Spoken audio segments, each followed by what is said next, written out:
My wife spent 20 years restoring her classic 1969 Mustang Mach 1. When I walked into my garage and found it empty, my son casually told me over the phone that he sold it because his wife wanted a luxury vacation in Paris. He told me to get over it. I was devastated until a vintage auto dealer called me an hour later with a message that changed everything. He told me my wife left something hidden inside the doorframe. When I pried it open, I realized my son had made a catastrophic mistake. My name is Lamar. I am 70 years old, an African-American retired structural engineer, and a man who always believed family meant unbreakable loyalty. I spent my life building strong foundations, only to watch my own son try to tear mine down for a quick payout. Before I tell you exactly how I dismantled my son's life and stripped away his arrogance, let me know where you are watching from in the comments below. Hit like and subscribe if you have ever had to stand your ground and teach an entitled family member a lesson they will never forget. The heavy steel door of my garage rolled upward with a familiar mechanical hum, letting the bright morning sunlight spill across the dust-free floor. I stepped onto the smooth concrete and immediately stopped in my tracks. The designated space where my wife's pristine raven-black 1969 Mustang Mach 1 had proudly sat for 2 decades was completely empty. I looked at the side access door. The heavy brass deadbolt was perfectly intact. The frosted windows along the western wall were unbroken and securely latched. The digital security keypad mounted near the light switch showed absolutely no signs of tampering or forced entry. The only physical evidence left behind in the cavernous room was a set of fresh, wide tire marks tracking straight out onto the driveway, and the faint, lingering scent of old motor oil and premium gasoline hanging heavily in the quiet air. I walked slowly to the center of the empty bay, my leather dress shoes echoing sharply against the concrete. I crouched down and touched a small dark oil stain near where the front axle used to rest. The fluid was still slightly wet against my fingertips. Naomi had spent 20 long years rebuilding that massive engine piece by meticulous piece, working late into the night, with grease staining her hands. She died exactly 8 months ago after a brutal, prolonged fight with a relentless illness. That car was not just welded steel-polished chrome and hand-stitched leather. It was her physical legacy, the brilliant culmination of her endless patience and her mechanical mind. She knew the tension of every bolt, the gap of every spark plug, and the exact grain of every single inch of the original black leather upholstery. I stood up in the empty space, feeling the cold morning breeze rush in from the open driveway. I am a retired structural engineer. I spent 40 demanding years calculating load-bearing walls, analyzing immense stress points, and identifying catastrophic failures in massive steel bridges across the country. Because of my rigorous professional training, I do not panic when a structure shifts unexpectedly. I analyze the missing variable. A classic heavy muscle car does not vanish without a physical key, and only 2 people possessed the specific keys to access this secure garage: my late wife and my only son. I reached into the inner pocket of my jacket and pulled out my cell phone. I dialed the number for my son Jared. He answered on the 3rd ring. The background noise filtering through the speaker instantly painted a vivid picture of his location. I heard the sharp, echoing announcements of an airport terminal, the rolling wheels of heavy designer luggage, and the overlapping chatter of hundreds of travelers. I did not raise my voice or hurl immediate accusations. I asked him a single direct question regarding the location of his mother's vehicle. Jared answered without a shred of hesitation or remorse. He stated plainly that he had sold the car to a private dealer that very morning. He casually explained that a flatbed transport truck came and picked the vehicle up right after sunrise, specifically timing the retrieval while I was attending my weekly physical therapy appointment across town. The sheer audacity of his tone froze the blood in my veins. He was a 32-year-old financial analyst, making a lucrative 6-figure salary, yet he spoke about liquidating his dead mother's life work like he was dumping a cheap, underperforming stock. Before I could formulate a response, a sharp, entitled voice cut entirely through the background of the call. It was Meredith, his 29-year-old wife. I could hear the cruel sneer in her voice as she leaned close to the phone receiver. She yelled at me to get over my feelings immediately. She loudly announced to anyone listening that they had a first-class flight to Paris, boarding in 10 minutes, and had no time for my emotional drama. Jared returned to the speaker, his voice dripping with an unbearable arrogance. He explained that Meredith wanted a month-long European excursion to celebrate her upcoming 30th birthday in style. He claimed they required immediate liquid cash to fund the luxury trip, the premium hotels, and the high-end shopping sprees. He told me the car was just sitting in the garage gathering dust, serving absolutely no practical purpose to anyone.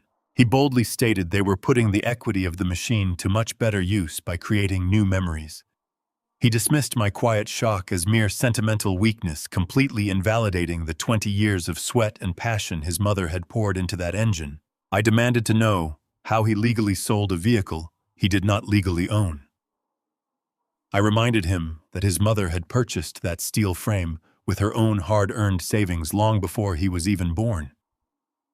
Jared delivered a fatal legal blow with practiced corporate ease. He informed me that Naomi had placed his name on the vehicle's official title 3 years ago during her initial cancer treatments. She did it under the guise of insurance purposes, trying to bypass the lengthy, expensive delays of probate court in the event of her early passing. She trusted him to protect her legacy. Jared told me the car was legally his property to sell, and he simply exercised his right, as the lawful owner, to liquidate the asset. He told me to enjoy the empty garage and hung up the phone. The line went dead. The call dropped completely. I was left standing in the silent, empty space, legally outmaneuvered and completely defeated by the greed of my own flesh and blood. I stared down at the dark oil stain on the concrete floor, realizing my son had ruthlessly stolen the last tangible piece of my wife. My foundation felt entirely shattered. Then my phone vibrated intensely in my palm. It was an unknown local number ringing loudly in the silent garage, signaling a massive shift in the structural integrity of my family. I stared at the vibrating phone in my palm. The screen displayed an unfamiliar local number. I pressed the green icon and brought the speaker to my ear. A man with a sharp, business-like tone introduced himself as Hector. He owned an elite vintage automotive gallery located in the Arts District downtown. Hector did not waste time on pleasantries or introductions. He informed me that my son Jared had stood in his office exactly 4 hours ago and legally transferred the title of a pristine black 1969 Mustang Mach 1. The transaction was clean, the paperwork cleared without any red flags, and Jared walked out with a substantial cashier's check. My jaw tightened, but I kept my voice perfectly level. I asked Hector why he was calling the former owner of a finalized sale. Hector explained that his business operated on absolute perfection and total transparency. He personally oversaw the intake detailing of every classic vehicle that entered his showroom. While carefully restoring the original leather of the passenger side interior, he noticed a slight misalignment in the lower door panel. It was a microscopic deviation, something only a master detailer or the mechanic who built the machine would ever spot. Hector removed the interior panel to correct the alignment. He stopped speaking for a moment, letting a heavy breath exhale over the receiver. He told me he found something deliberately hidden inside the door cavity. It was not a forgotten tool or a spare piece of hardware. He described a small, rusted steel lockbox, expertly welded directly into the reinforced frame of the door. Hector wiped away a layer of grease and found 2 words permanently etched into the metal faceplate. He read my first and last name aloud. The air in my empty garage suddenly felt freezing. Naomi had spent her final months in agonizing pain, barely able to stand, yet she had somehow managed to dismantle a heavy door panel and weld a steel box into the frame of her prized possession. She knew exactly what she was doing. She knew Jared would eventually sell the car to fund his lifestyle. She engineered a brilliant trap, and she used the Mustang as the ultimate bait. I asked Hector if he had opened the box or contacted the local authorities. Hector firmly stated he ran a legitimate business and deeply respected the privacy of his clients. He recognized a deliberate family secret when he saw one. Hector made his position absolutely clear. He told me he refused to touch the lockbox or pry it from the doorframe. The etching of my name made it my legal property regardless of the vehicle's title transfer. Hector demanded I arrive at his dealership immediately to claim my possession before he processed the car into his public inventory.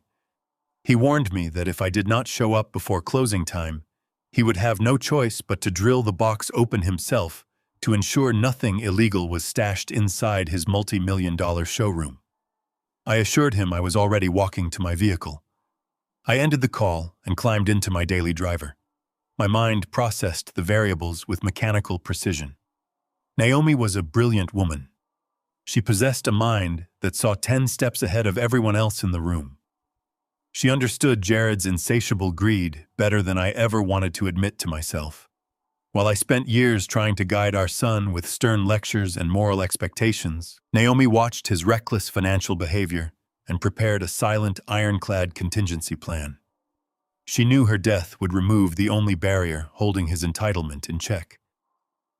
The drive to the city took exactly 20 minutes. I navigated the dense traffic without breaking my intense focus.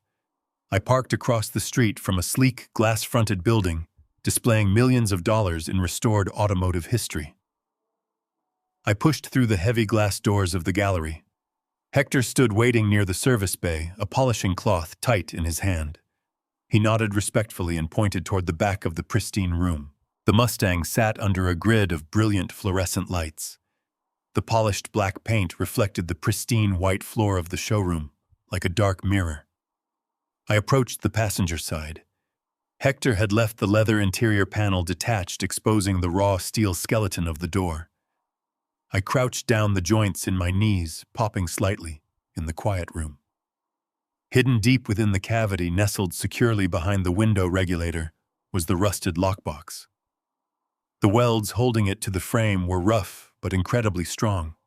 The etching of my name caught the harsh overhead light perfectly. It was Naomi's distinct handwriting carved deep into the steel with a heavy rotary tool. The box featured a simple tension latch, but the surrounding rust and the awkward angle made it impossible to open with bare hands. Hector offered to fetch a crowbar from his steel toolbox. I raised my hand, declining his assistance immediately. I reached beneath my crisp dress shirt and pulled out a long, heavy ball chain. At the end of the chain hung my old military dog tags forged from hardened steel.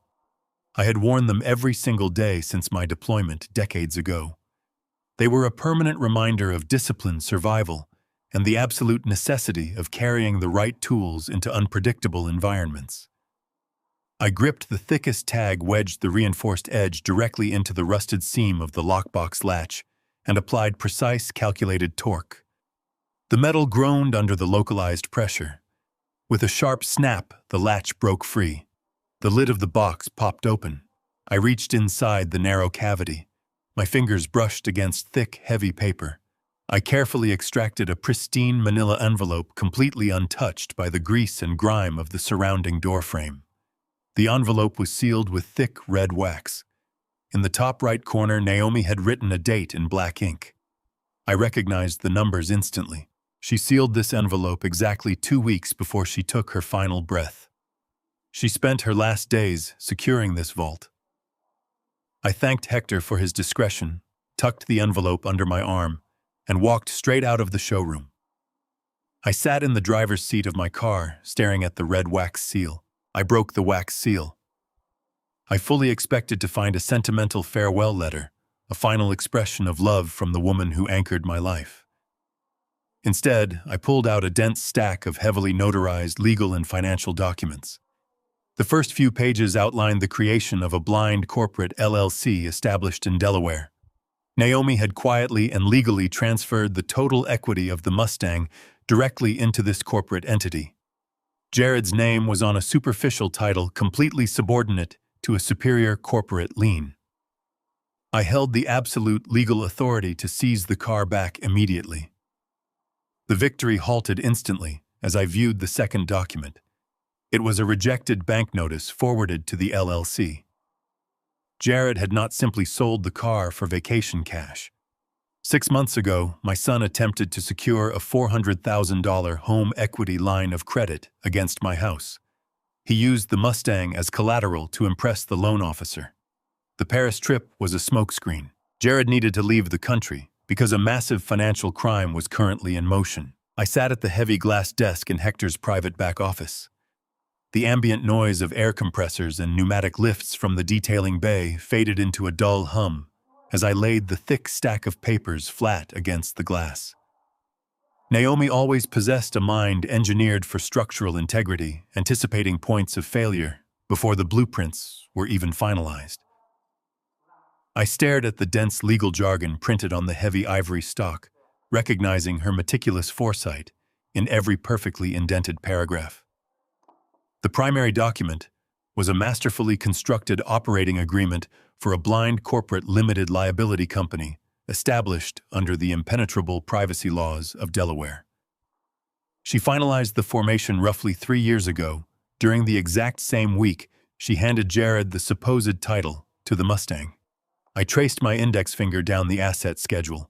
Naomi had legally and quietly transferred the total, unencumbered equity of the 1969 Mustang Mach 1 directly into the holding portfolio of this corporate entity.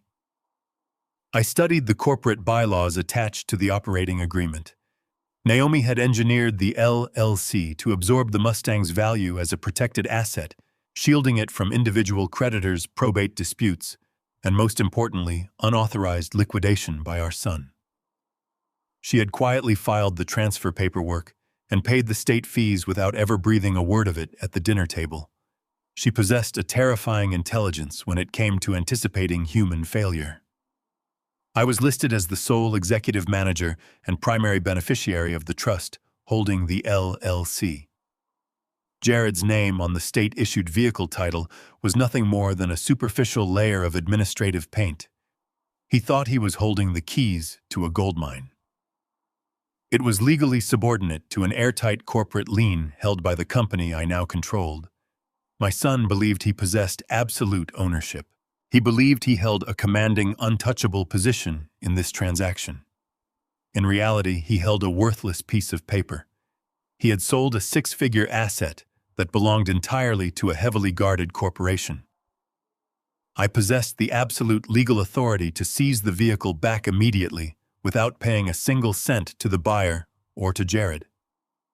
The structural trap Naomi built was flawless. She had recognized Jared's profound entitlement and built a steel cage around her legacy, ensuring he could never truly liquidate her life's work. I felt a brief, intense surge of vindication. I looked toward the showroom floor through the glass partition, ready to instruct Hector to roll the Mustang back onto a flatbed and transport it straight to my garage. The battle appeared to be won.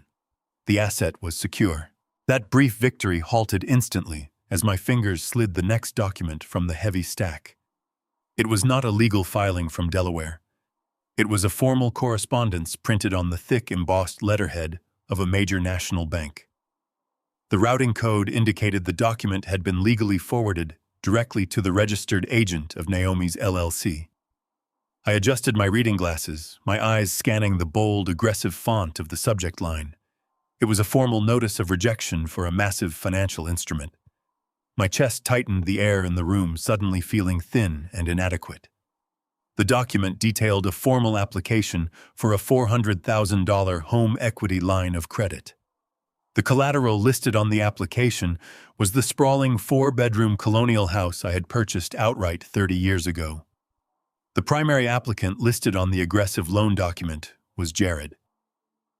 I read the dates stamped at the bottom of the rejection notice. My son initiated this massive credit application exactly 6 months ago, barely 2 months after we placed his mother in the ground. The pieces of his strategy began to click together with terrifying precision. He had utilized the superficial title of the Mustang to leverage a relationship with a high-level loan officer, presenting the classic car as proof of his liquid assets and financial stability. He never intended to just sell the car for a quick burst of vacation cash. The car was merely the key to a much larger vault. He was using his mother's prized vehicle to grease the wheels for a much larger catastrophic strike against my primary asset. Jared was attempting to secretly mortgage the very roof over my head, the property where he grew up, to extract nearly $500,000 in untraceable cash. The utter lack of conscience required to execute such a maneuver against his grieving father astounded me. The bank had rejected this initial application because the underwriting department discovered the Delaware LLC's superior lien on the Mustang, flagging the collateral as dangerously encumbered. The rejection notice was a blaring red alert warning system triggered by Naomi's brilliant foresight from beyond the grave. My son was aggressively attempting to liquidate my entire net worth behind my back. The sale of the car to Hector this morning was not the ultimate objective. It was merely a frantic pivot, a desperate scramble to secure pocket money while a much larger, darker financial operation was quietly being executed in the shadows. The cold reality of his absolute betrayal washed over me completely, erasing any lingering parental sympathy I had left for the boy I raised. The pieces aligned into a horrific, undeniable picture. The extravagant month-long luxury vacation to Paris was not a spontaneous celebration of Meredith's 30th birthday. That entire narrative was a carefully constructed smokescreen designed to pacify me and distract anyone who might be tracking their movements. Jared needed a legitimate ironclad excuse to abruptly leave the country. You do not board a first-class international flight hours after selling a stolen classic car unless you are actively fleeing the immediate fallout of a much larger detonation. The rejected loan application I held in my hand was 6 months old. If Jared was comfortable enough to empty my garage today and leave for Europe, it meant he had successfully found another route to access the equity in my home. He had bypassed the LLC's initial roadblock. A massive, devastating financial crime was currently in motion, and my son was using international airspace as his shield. He intended to land on foreign soil right as the American banking system processed a catastrophic withdrawal against my property.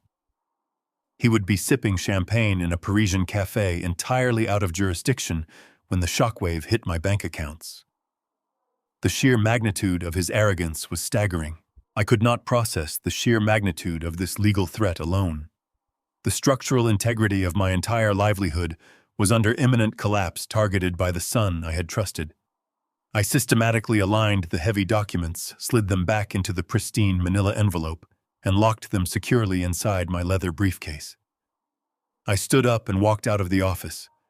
I told Hector to keep the Mustang parked securely in the back bay under constant unbroken surveillance until further notice.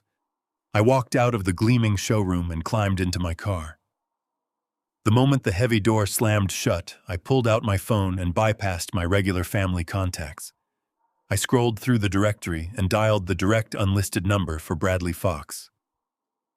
Bradley was a ruthless, aggressive corporate attorney and Naomi's former colleague at the engineering firm. He specialized in dismantling hostile corporate takeovers. The phone rang exactly twice before he answered. I needed an architect of war. I drove to a 24-hour diner located on the desolate industrial edge of the city. The neon sign buzzed erratically, casting a harsh, flickering red light across the empty, cracked asphalt of the parking lot. I walked inside and slid into an isolated corner booth.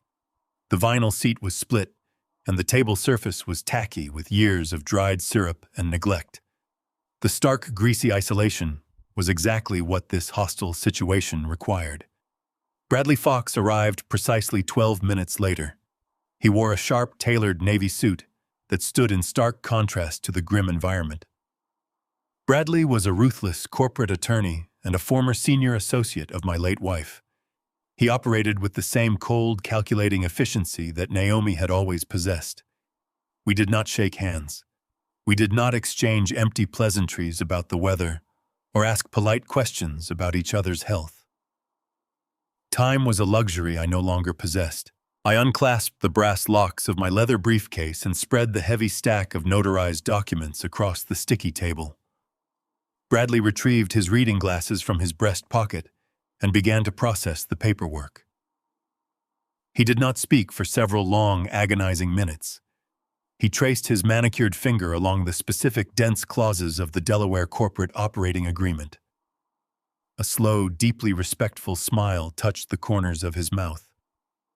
Bradley looked up and stated with absolute reverence that Naomi was a legal architect of the highest order. He immediately recognized the sheer genius of her structural design. She had constructed a blind corporate entity to act as an impenetrable defensive moat around her most valuable asset. Jared believed he had inherited a vulnerability he could easily exploit for fast cash. Instead, he had marched blindly into a heavily fortified legal trap. Naomi had perfectly anticipated his extreme entitlement and built a labyrinth he could never navigate. Bradley organized the documents into two neat piles, separating the LLC formation papers from the rejected bank notice. He tapped the bank notice heavily with his pen, his expression turning sharp and predatory. He stated that the LLC protected the car perfectly, but the home equity loan application signaled a massive active threat to my primary residence and my entire financial foundation. Bradley reached into his leather messenger bag and extracted a sleek, heavily encrypted laptop. He flipped the screen open and rapidly typed in a complex sequence of administrative login credentials. He accessed the county clerk's public property database, completely bypassing the standard consumer portals to pull raw, unedited filing records directly from the municipal servers. The harsh blue light of the screen illuminated his face as his eyes darted across lines of digital data. The rhythmic clacking of his keyboard was the only sound in the empty diner, sounding like a ticking metronome counting down to a disaster. He pulled up the deed and lien history specifically attached to my residential address. The conflict escalated brutally right in front of my eyes. Bradley turned the laptop screen toward me so I could view the municipal records. The $400,000 home equity line of credit was not permanently rejected. The initial rejection notice I found hidden in the Mustang was simply a minor administrative hurdle that Jared had rapidly and illegally maneuvered around. When the bank underwriting department flagged the classic car as encumbered collateral, Jared simply dropped the vehicle from the application. He pivoted his strategy entirely. He refiled the paperwork, focusing solely on the massive unencumbered equity sitting in the house I had owned outright for 30 years. Bradley opened a scanned PDF file of the final loan closing documents. He zoomed in on the last page. My heart hammered violently against my ribs, a heavy structural thud against my chest. There on the bottom signature line was my name. It was executed in dark blue ink. The handwriting was a chillingly accurate replication of my distinct cursive signature. Jared had actively forged my signature on a federal banking document yesterday morning.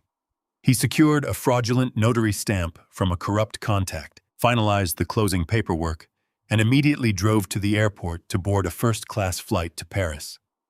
He utilized the international vacation as a calculated, premeditated alibi.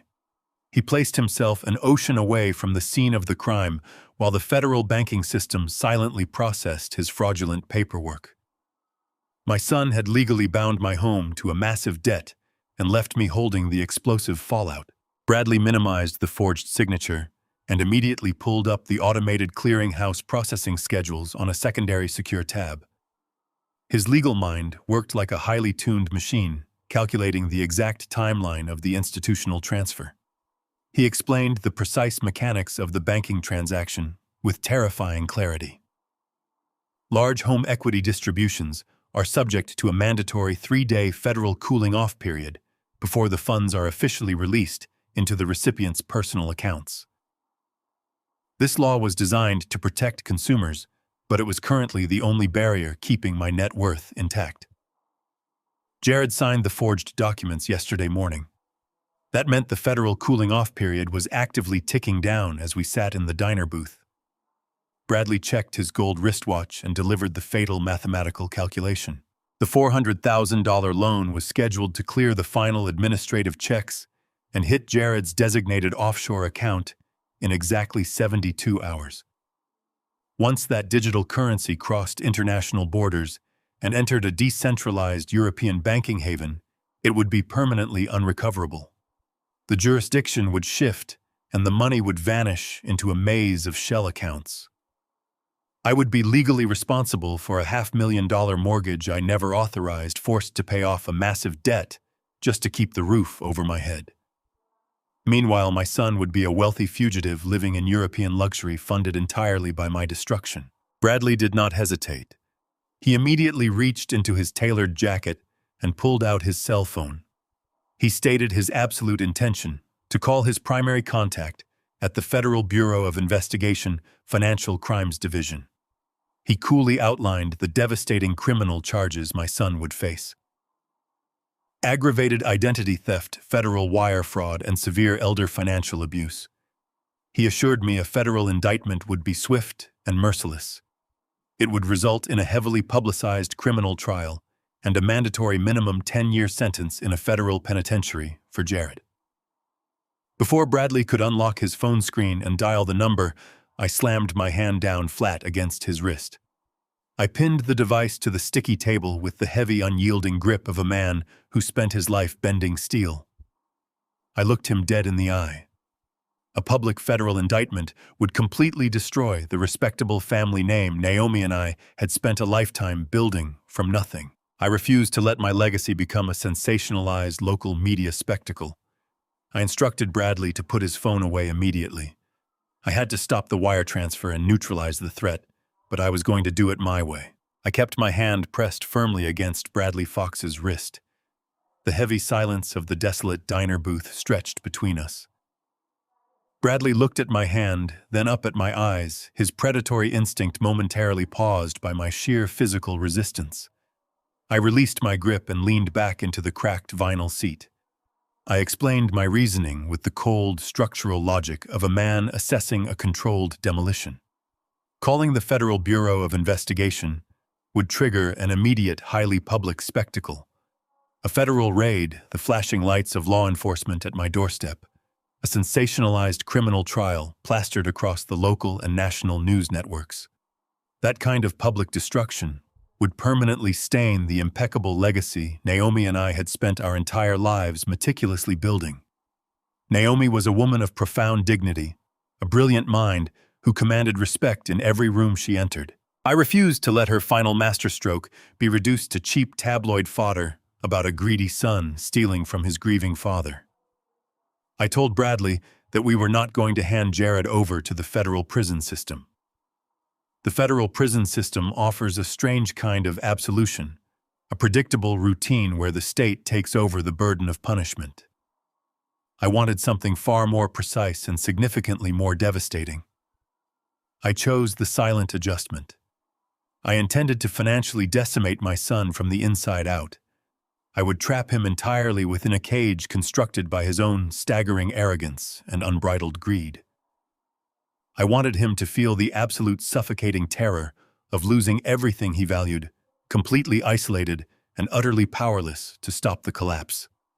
I wanted him to look around the luxury he prized above his own family and realize it was turning to ash in his hands. Bradley slowly lowered his cell phone and placed it flat on the sticky table. A sharp, understanding glint appeared in his dark eyes. He recognized the brutal efficiency of my decision. He respected the mechanics of a silent, total ruin. He asked me how I intended to halt a $400,000 federal wire transfer currently processing through the clearinghouse without officially alerting the authorities to the forgery. I leaned forward and told him we were going to use the exact same weapon Jared used against me. We were going to weaponize my identity against the bank. To sever the financial lifeline without tipping Jared off or triggering an immediate police investigation, I had to execute a total corporate freeze on my own existence. Bradley immediately understood the assignment. He opened a new, highly secure terminal on his encrypted laptop. We were going to initiate the most hostile, aggressive fraud prevention protocols available within the financial sector. I instructed Bradley to utilize Naomi's blind limited liability company as the primary reporting agent. Because the LLC held a superior unencumbered lien on the Mustang, and the Mustang was initially listed in Jared's fraudulent loan application, before he pivoted to the house the corporation possessed the absolute legal standing to report massive systemic identity theft against my social security number. Bradley's fingers flew across the keyboard with lethal precision. He bypassed the standard consumer fraud hotlines, routing the urgent administrative alerts directly into the executive underwriting departments of the major credit bureaus and the specific national bank processing Jared's stolen home equity line of credit. We filed comprehensive digital affidavits claiming that my entire financial portfolio was currently under a highly sophisticated, unauthorized external breach. We did not explicitly name Jared as the perpetrator. We simply stated that an unknown aggressive entity had compromised my signature and my personal data, thereby forcing the financial institutions to automatically trigger their mandatory automated lockdown measures. This specific maneuver effectively removed the burden of investigation from the local police and placed it squarely onto the automated defense systems of the banking algorithms. The banks, absolutely terrified of federal liability and massive institutional losses, react with ruthless speed when a verified corporate entity reports a massive security breach on a high-net-worth individual. Bradley finalized the digital submissions and prepared to execute the final commands. He looked across the diner table and warned me about the immediate severe consequences of this hostile action. By deploying the LLC to trigger a Level 5 fraud alert across all financial networks, I was effectively nuking my own credit profile.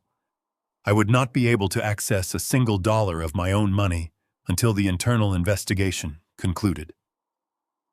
Every account bearing my name would be locked behind impenetrable administrative firewalls. The collateral damage to my daily life would be total and absolute. I looked at the glowing screen of his laptop and gave him the final, unwavering authorization. I told him to pull the trigger. I was more than willing to endure a temporary financial drought if it meant completely severing the supply lines to my son.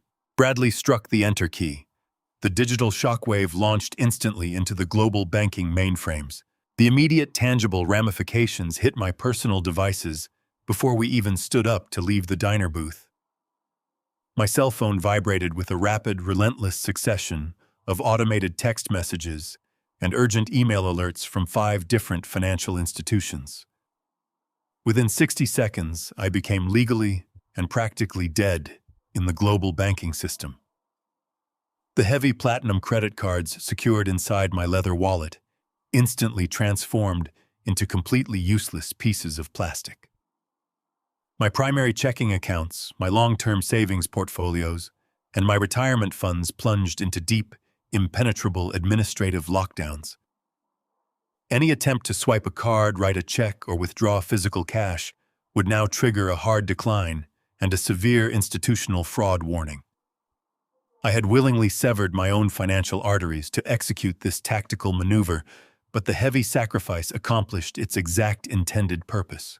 Bradley monitored the internal routing status of the forged home equity line of credit on his secure screen. The digital transfer of the $400,000, which had been hurtling rapidly through the federal clearinghouse toward Jared's hidden offshore account, violently hit the newly erected administrative firewall. The massive transaction collided with the Level 5 fraud alert and stopped dead in its tracks. The loan transfer was officially frozen mid-air, suspended indefinitely in a dark digital void, pending a rigorous manual review by the bank's central fraud department. Jared's stolen wealth was permanently neutralized. The trap was completely and irrevocably set. I stood up from the diner booth, buttoned my coat, and walked out into the cool evening air. I drove my vehicle back to my dark, empty house. I unlocked the front door and stepped inside, letting the profound, absolute silence of the living room wash over me. I did not turn on the television. I did not switch on the overhead lamps. I simply sat in the heavy leather armchair facing the large front window and waited in the quiet shadows. Thousands of miles away across the Atlantic Ocean, Jared was currently touching down on the tarmac at Charles de Gaulle Airport in Paris. He was stepping off a luxurious first-class flight, completely unaware that the massive financial lifeline he had criminally secured had just been severed. The devastating reality of his new existence was waiting for him at the nearest payment terminal. The absolute silence of my living room was shattered by the harsh vibrating rhythm of my cell phone against the glass coffee table. The screen illuminated the dark space, flashing a familiar contact name. It was Jared. The geographical shift was instantaneous. The moment I pressed the green icon and brought the speaker to my ear, I was transported from the quiet solitude of my home to the chaotic, humiliating reality of a Michelin-starred dining room in the heart of Paris. Jared was not speaking. He was hissing, attempting to suppress a frantic scream to avoid drawing further attention from the elite patrons surrounding his table. I could hear the faint, elegant clinking of crystal and silver in the background, sharply contrasting with my son's ragged breathing. He demanded to know if I was listening. He painted the scene with furious, jagged sentences. He and Meredith had just finished a lavish multi-course tasting menu. The bill was astronomical. When the impeccably dressed sommelier presented the leather folio, Jared had confidently dropped his heavy platinum credit card onto the silver tray. He expected the usual seamless transaction, a quiet nod of respect for his apparent wealth. Instead, the waiter had returned 3 minutes later, leaning down to whisper the most humiliating phrase a man trying to project absolute power could ever hear. The card was declined. Jared tried another card. Declined. He tried Meredith's card. Declined. They were sitting under the brilliant chandeliers of one of the most exclusive restaurants in Europe, surrounded by wealthy elites, completely unable to pay for the food they had just consumed. The sheer indignity of the situation was tearing his aristocratic facade to pieces. He described the condescending look the maitre d' gave him when the third card failed to process. Meredith was still sitting at the table, clutching her designer handbag, staring at the floor in profound mortification, while the staff hovered nearby, waiting for a valid form of payment. Jared was trapped in a foreign country, separated from his funds by a digital wall he could not comprehend. He paced into the restaurant's private corridor to call me, his voice trembling with a toxic mixture of jet lag, public humiliation, and pure, unfiltered rage. He accused the banking system of a catastrophic error. He demanded to know if there was a sudden glitch in the international networks. He had built his entire identity on the illusion of financial invincibility, and I was listening to that illusion shatter in real time. I sat perfectly still in my leather armchair, allowing him to vent his furious humiliation. I instructed him to log into his primary banking application while keeping me on the line. I heard the sharp taps of his thumb striking the glass screen of his phone. The line went dead silent for 10 agonizing seconds. The silence was not the confident quiet of a man finding a simple technical error. It was the breathless, suffocating silence of a man looking down the barrel of a loaded weapon. When Jared finally spoke, his voice had lost all traces of arrogance. It was a hollow, terrified rasp.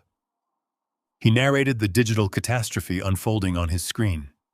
His primary checking account did not just show a zero balance. It displayed a massive negative figure. The automated systems had seized his available capital to offset the impending liabilities. But the true devastation lay in the loan portal. Jared clicked over to the account specifically designated to receive the $400,000 home equity line of credit. The funds were not there. Instead, a stark, bold red banner stretched across the top of his application interface. Jared read the glaring text aloud, his voice cracking on the final syllable. The banner stated the transaction had been halted and permanently seized by the Central Fraud Department, pending a federal investigation. The digital vault had slammed shut on his fingers. The realization hit him with the force of a physical blow. The bank had not made a routing error. They had actively targeted his account as a criminal threat. Jared's breathing became erratic. He demanded to know what I did. He abandoned the narrative of the glitch and turned his suspicion entirely onto me. He asked if I had visited the local branch, if I had spoken to the loan officer, if I had somehow triggered a security protocol. He was grasping for a logical explanation, desperate to believe this was a minor misunderstanding he could quickly rectify with a single phone call to customer service. He aggressively commanded me to explain the red banner. He yelled that he had legally secured the funds against my property and that the bank had absolutely no right to seize his approved capital. He was fiercely defending a transaction built entirely on a forged signature, exposing the depth of his delusion. He believed his own lies so thoroughly that he genuinely felt victimized by the bank's security measures. I cleared my throat, carefully lowering the register of my voice. I leaned into the performance, adopting the slight, hesitant cadence of a technologically illiterate, overwhelmed elderly father. I told him I had no idea what a fraud banner was or how an application interface worked. I kept my tone perfectly steady, laced with a mild, authentic-sounding confusion. I explained that a very serious representative from the bank's central security office had called the house landline a few hours ago. I told Jared the representative asked me a series of complicated questions about a massive loan tied to my social security number. I played the part of the cooperative, frightened senior citizen flawlessly. I told my son that I informed the bank representative I had absolutely no knowledge of a $400,000 home equity line of credit. I mentioned with calculated innocence that the bank officer sounded deeply concerned about a forged signature on the final closing documents. I added that the security officer specifically mentioned the severity of wire fraud and the strict federal regulations involved. I told Jared I simply followed their instructions to protect our family assets, trusting the bank's automated systems to sort out whatever criminal activity they had detected. I apologized for the inconvenience, maintaining a mask of complete parental ignorance. The mention of a forged signature and wire fraud acted as a lethal injection of pure terror into my son's veins. Jared instantly realized he was no longer dealing with a simple, declined credit card. He was standing on the absolute precipice of a full-scale federal criminal investigation. The arrogant corporate analyst vanished, replaced entirely by a panicked fugitive trapped in a Paris restaurant. He practically begged into the receiver. He ordered me to get into my car, drive to the local branch immediately, and manually authorize the transaction in person. He demanded I tell the bank managers that I had signed the documents, that my previous confusion was simply a senior moment, and that I fully approved the transfer. He needed me to lie to federal regulators to save him from the devastating consequences of his own hubris. The conflict shifted from financial inconvenience to a desperate fight for his freedom. I listened to the frantic, ragged breaths coming through the receiver. Jared demanded that I retrieve my car keys, drive to the local branch, and swear to the federal regulators that I had personally authorized the $400,000 transfer. He framed it as a simple favor, a minor inconvenience to correct a banking error. I let a long, heavy sigh echo into the microphone. I lowered the register of my voice, softening the edges of my words to project the weary fragility of an old man battered by time. I told my son that I simply could not fulfill his request. I explained that the damp evening air had settled deep into my bones, and my arthritis was acting up with severe intensity. I described the dull, throbbing pain radiating through my knuckles and the stiff, unyielding ache locking up my knees. I told him my hands were trembling so badly I could not even grip a pen to sign a piece of paper, let alone grip the leather steering wheel of a vehicle. I kept my tone entirely composed, projecting nothing but gentle, apologetic resignation.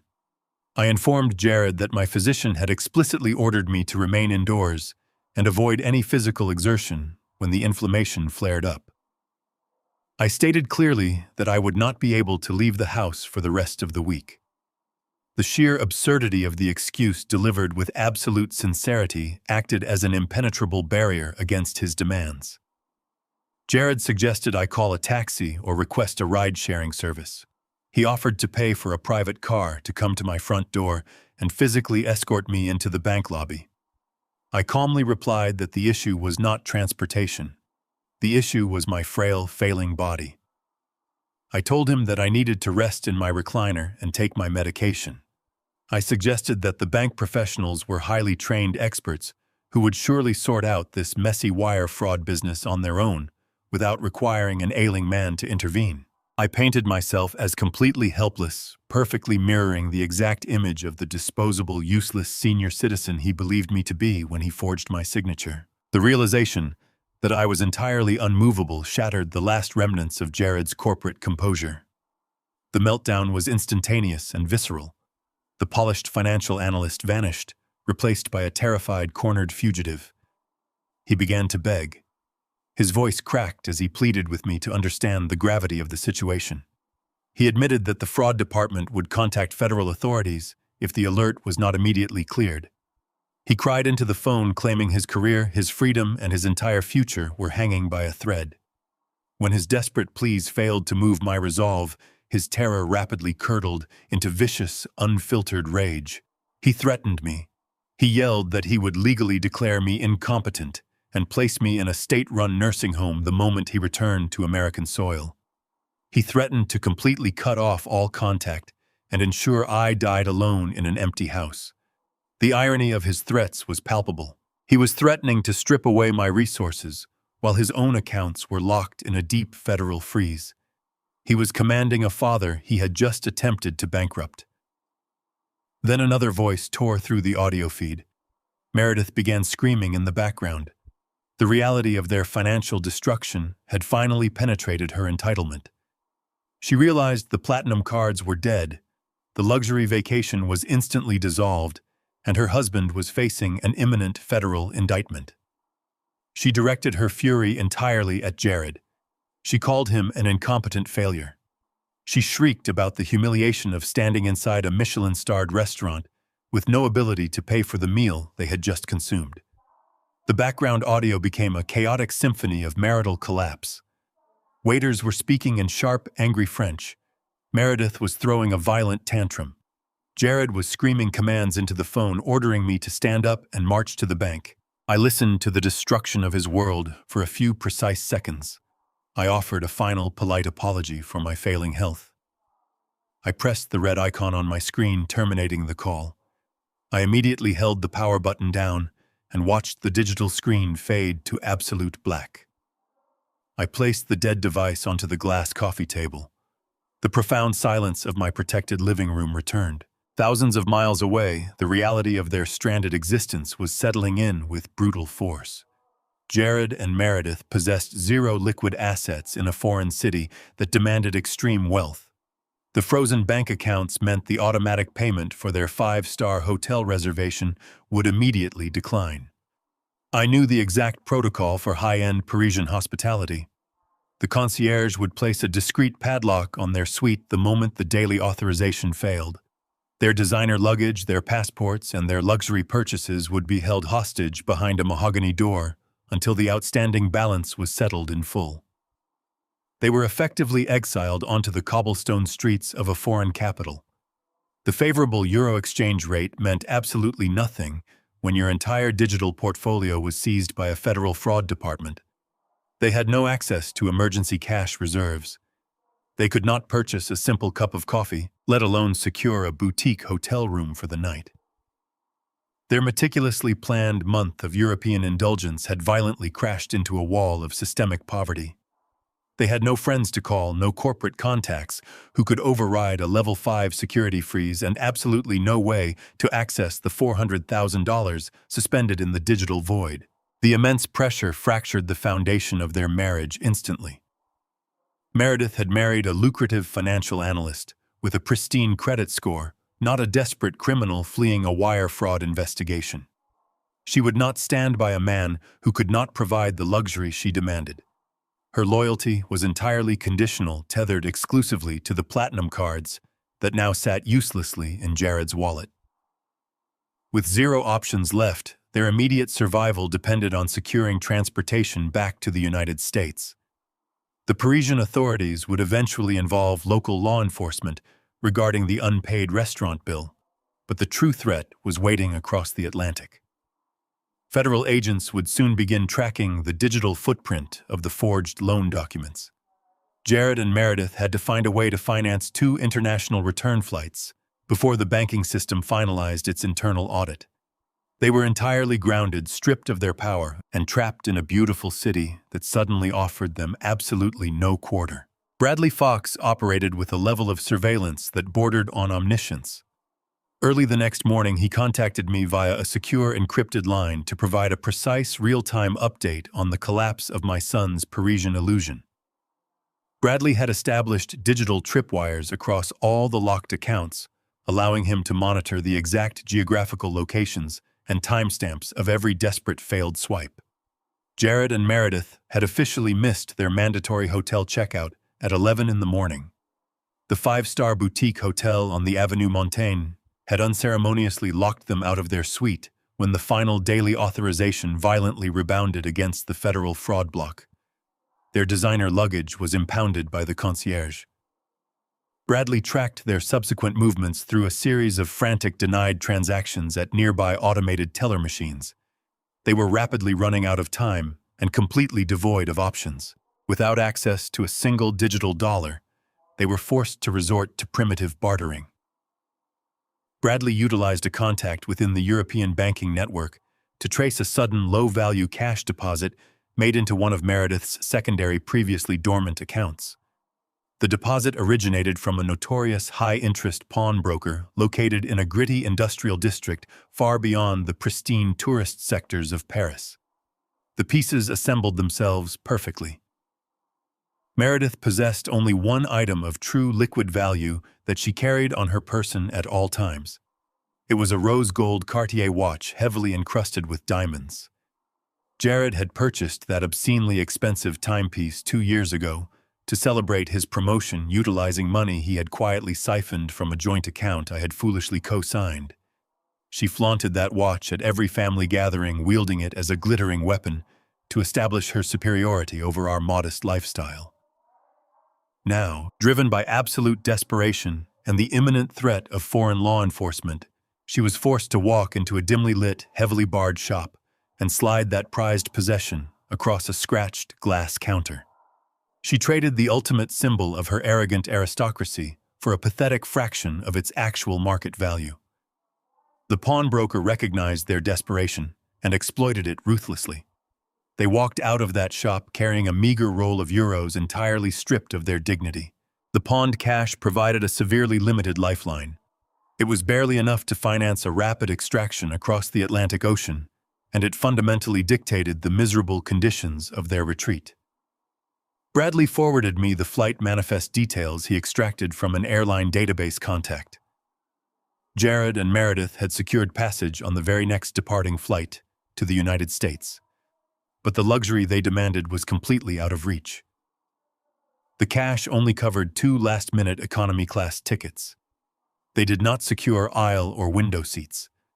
They were brutally relegated to 2 unupgradable middle seats in the very last row of the aircraft located directly next to the high-traffic lavatories.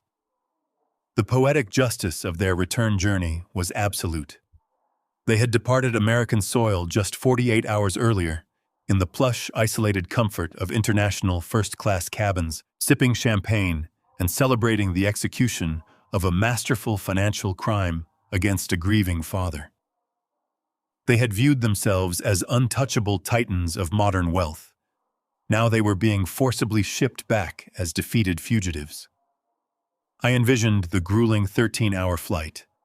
Meredith, still wearing the wrinkled remnants of her designer Parisian evening wear, would be tightly wedged between strangers, forced to endure the cramped legroom and the recycled stale air of coach class. Jared would be trapped directly beside her, stewing in a toxic mixture of jet lag, profound humiliation, and sheer panic. The indignity of the economy cabin would systematically strip away the last remaining layers of their aristocratic facade. Every jolt of turbulence, every crying infant, and every passing beverage cart would serve as a grueling reminder of their spectacular fall from grace. Jared could no longer hide behind his platinum cards or his tailored suits. He was powerless. Surrounded by average citizens he had spent his entire adult life actively looking down upon. The descent into the lower rungs of commercial travel was a psychological torture designed to break his spirit before he even set foot on my property. They were returning to face the absolute certainty of a federal wire fraud investigation. He had forged my signature on a banking document, and the authorities would soon be hunting for the architect of that crime. The flight was not a rescue. It was a slow, agonizing transport toward a reckoning he could not escape. They were flying blindly back into the exact trap they had tried to leave behind. I utilized the duration of their agonizing transatlantic transit to systematically prepare the battleground. The trap required physical boundaries, just as formidable as the digital ones Bradley had erected. I contacted a highly specialized private locksmith recommended by Hector from the restoration shop. I did not want a standard neighborhood handyman. I required a professional who understood the absolute necessity of impenetrable security. The technician arrived in an unmarked van within the hour. I instructed him to completely strip and replace every single locking mechanism on my property. I watched as he systematically removed the standard residential brass locks Naomi and I had used for 3 decades. He replaced them with industrial-grade high-security steel deadbolts, featuring complex drill-resistant cylinders. I had the heavy wooden front door reinforced with extended strike plates, anchored deep into the structural framing of the house. I secured the back patio entrance, the garage access doors, and every ground-level window. I was transforming my quiet suburban home into a fortified stronghold. Jared possessed a set of house keys he had copied years ago under the guise of handling emergencies. I knew the moment they landed and realized their bank accounts were still frozen. Their absolute first instinct would be to bypass my phone and physically invade my space to force my compliance. They would drive straight from the airport to my driveway, expecting to use their keys and march directly into my living room to demand my signature. The new steel cylinders guaranteed their old keys were nothing more than useless, jagged metal. The perimeter was completely secure. The physical and digital walls were locked into place. I walked into my bedroom and systematically shed the casual, oversized retirement clothes I had been wearing. I discarded the visual costume of the frail, overwhelmed elderly father Jared believed he was manipulating. I opened my closet and retrieved a tailored charcoal 3-piece suit Naomi had purchased for me years ago. I buttoned the crisp white shirt, adjusted the heavy silk tie, and slipped on the structured jacket. I transformed my posture, standing straight and broad-shouldered. I walked into the dark mahogany study and approached the crystal decanter resting on the sidebar. I poured 2 generous measures of aged bourbon into heavy glass tumblers. The doorbell chimed a single sharp note. I opened the reinforced front door to admit Bradley Fox. He stepped inside, shedding his overcoat, and accepted the glass of bourbon without a word. He retreated to a high-backed leather chair positioned deep in the shadows of the study. I took my seat behind the heavy oak desk facing the entrance. We sat in the quiet dark, waiting for the inevitable intrusion.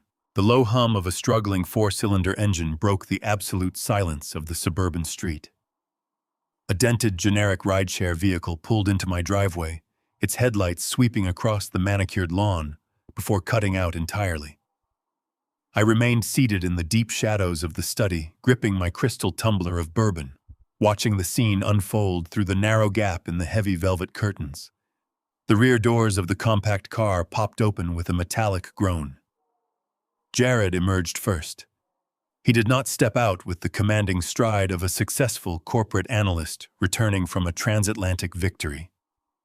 He hauled himself out of the cramped back seat with the stiff, agonizing movements of a man utterly broken by physical and psychological exhaustion. Meredith followed her posture, completely devoid of the haughty arrogance she usually wielded like a weapon. The driver did not assist them. He popped the trunk and remained in his seat, leaving the stranded couple to wrestle with their own heavy burdens. Jared grabbed the handles of their designer suitcases and dragged the excessive weight across the rough, concrete path. The plastic wheels clattered loudly against the pavement, a chaotic, undignified sound that perfectly announced their spectacular fall from grace. I observed their faces under the pale glow of the street lamp. They looked hollowed out. The punishing 13-hour journey in the cramped confines of a commercial economy cabin had systematically stripped away their aristocratic facade. Jared's tailored shirt was deeply wrinkled and stained with the inevitable grime of public transit. His hair, usually styled with immaculate precision, hung limply across his forehead. Meredith clutched her expensive handbag to her chest, her posture defensive and shrinking. She cast nervous, paranoid glances around the quiet neighborhood, clearly terrified that someone might witness their pathetic, humiliating return. They were a portrait of absolute defeat, dragging their excessive baggage toward the threshold of the home they had actively attempted to steal. They marched up the front steps, driven entirely by desperate momentum, completely unaware that the sanctuary they expected to easily invade no longer existed. Jared dropped the heavy luggage onto the porch and let out a long, ragged exhale. He reached into his pocket and retrieved the brass key he had copied years ago. I heard the familiar metallic clink as he slid the key into the cylinder of the front door. He expected the mechanism to yield instantly to his command. He expected to walk directly into my living room, dominate the physical space, and aggressively dictate his terms to a frail, compliant old man. Instead, the key met solid, unyielding resistance. I listened closely from the dark interior of the hallway as he jiggled the metal, applying a sudden burst of frantic pressure. The newly installed industrial-grade steel deadbolt did not budge a single millimeter. I heard him curse under his breath, a sharp, venomous hiss of frustration. He withdrew the key, inspected the teeth under the dim porch light, and slammed it back into the lock. He twisted his wrist with violent force, desperately trying to force the mechanism to obey.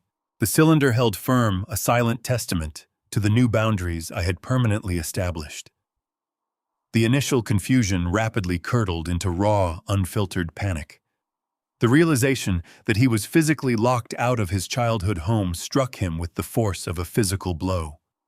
He dropped the key and shoved his shoulder aggressively against the heavy wooden frame. The reinforced strike plates absorbed the impact completely, sending a dull, hollow thud reverberating through the silent house.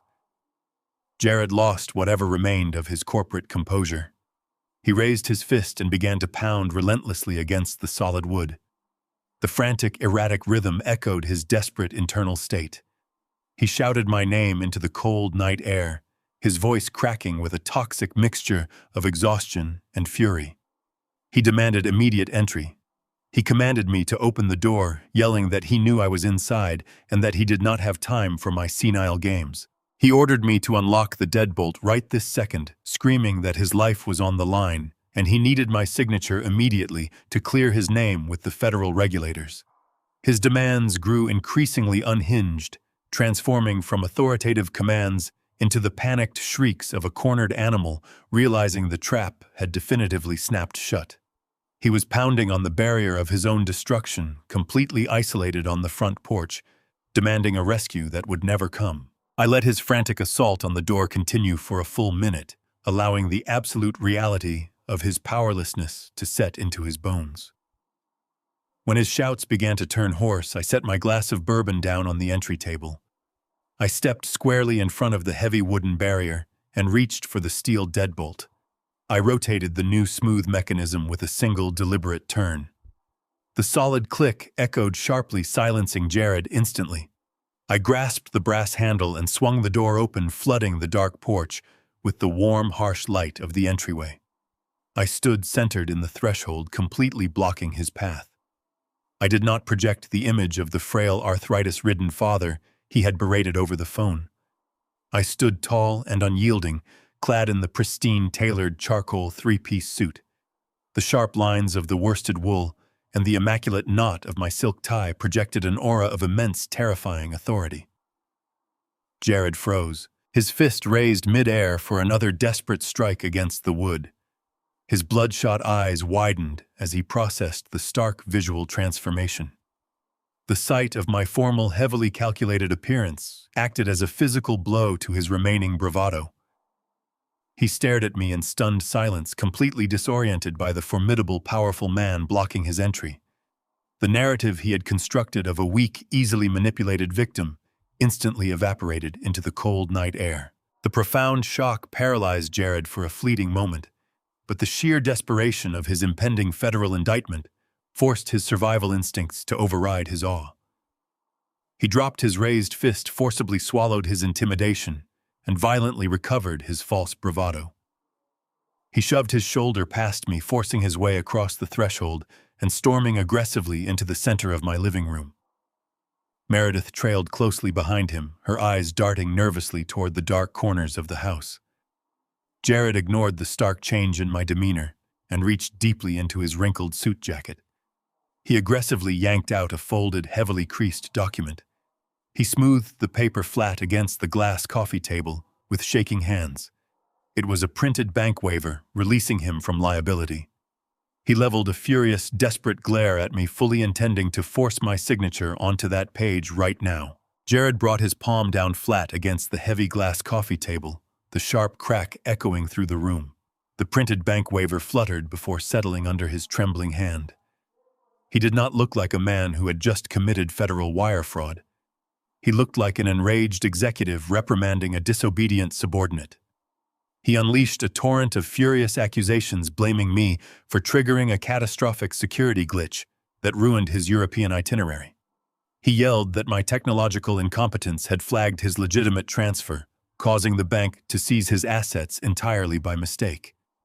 He demanded I pick up a pen sign, the waiver confirming I authorized the $400,000, and march down to the branch manager first thing in the morning to clear his name. He was doubling down on the lie, trying to bully reality into matching his fabricated narrative. He insisted the loan was a mutual agreement I had simply forgotten about due to my failing memory. Meredith paced behind him, her designer heels clicking erratically against the hardwood floor. Her face was flushed with a toxic mixture of exhaustion and profound indignity. She threw her hands in the air and shrieked about the absolute horror of their return flight. She described the unbearable humiliation of being packed into the rear economy row, surrounded by screaming infants and common tourists. She complained bitterly about the smell of the cabin, the lack of legroom, and the utter disrespect shown to them by the flight attendants. She pointed an accusatory finger at my chest, stating that my failure to handle my banking properly had forced her to pawn her Cartier watch just to escape Paris. She demanded immediate reimbursement for the jewelry and a formal apology for the inconvenience I had caused them. They stood in the center of my living room, two entitled adults vibrating with rage, completely oblivious to the massive legal cage closing in around them. They believed their sheer volume could overwhelm my resistance.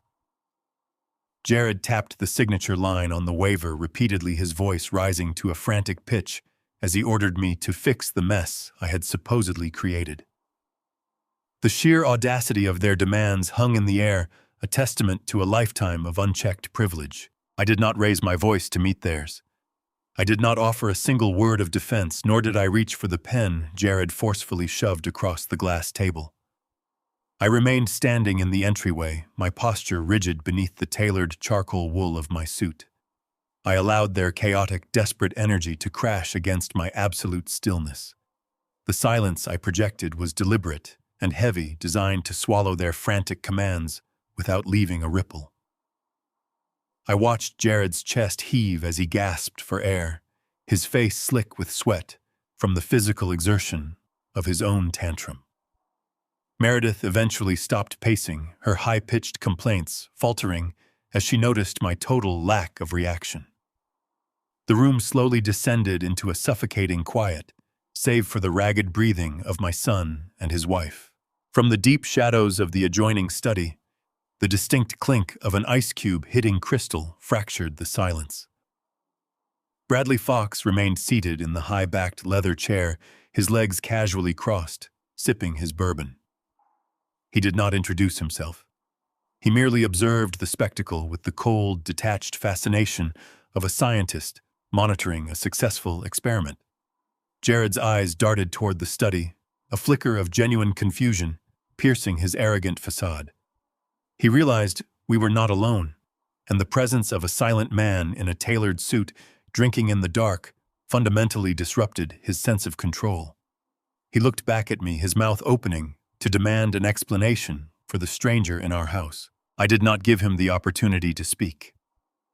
I stepped away from the front door and walked slowly toward the center of the living room.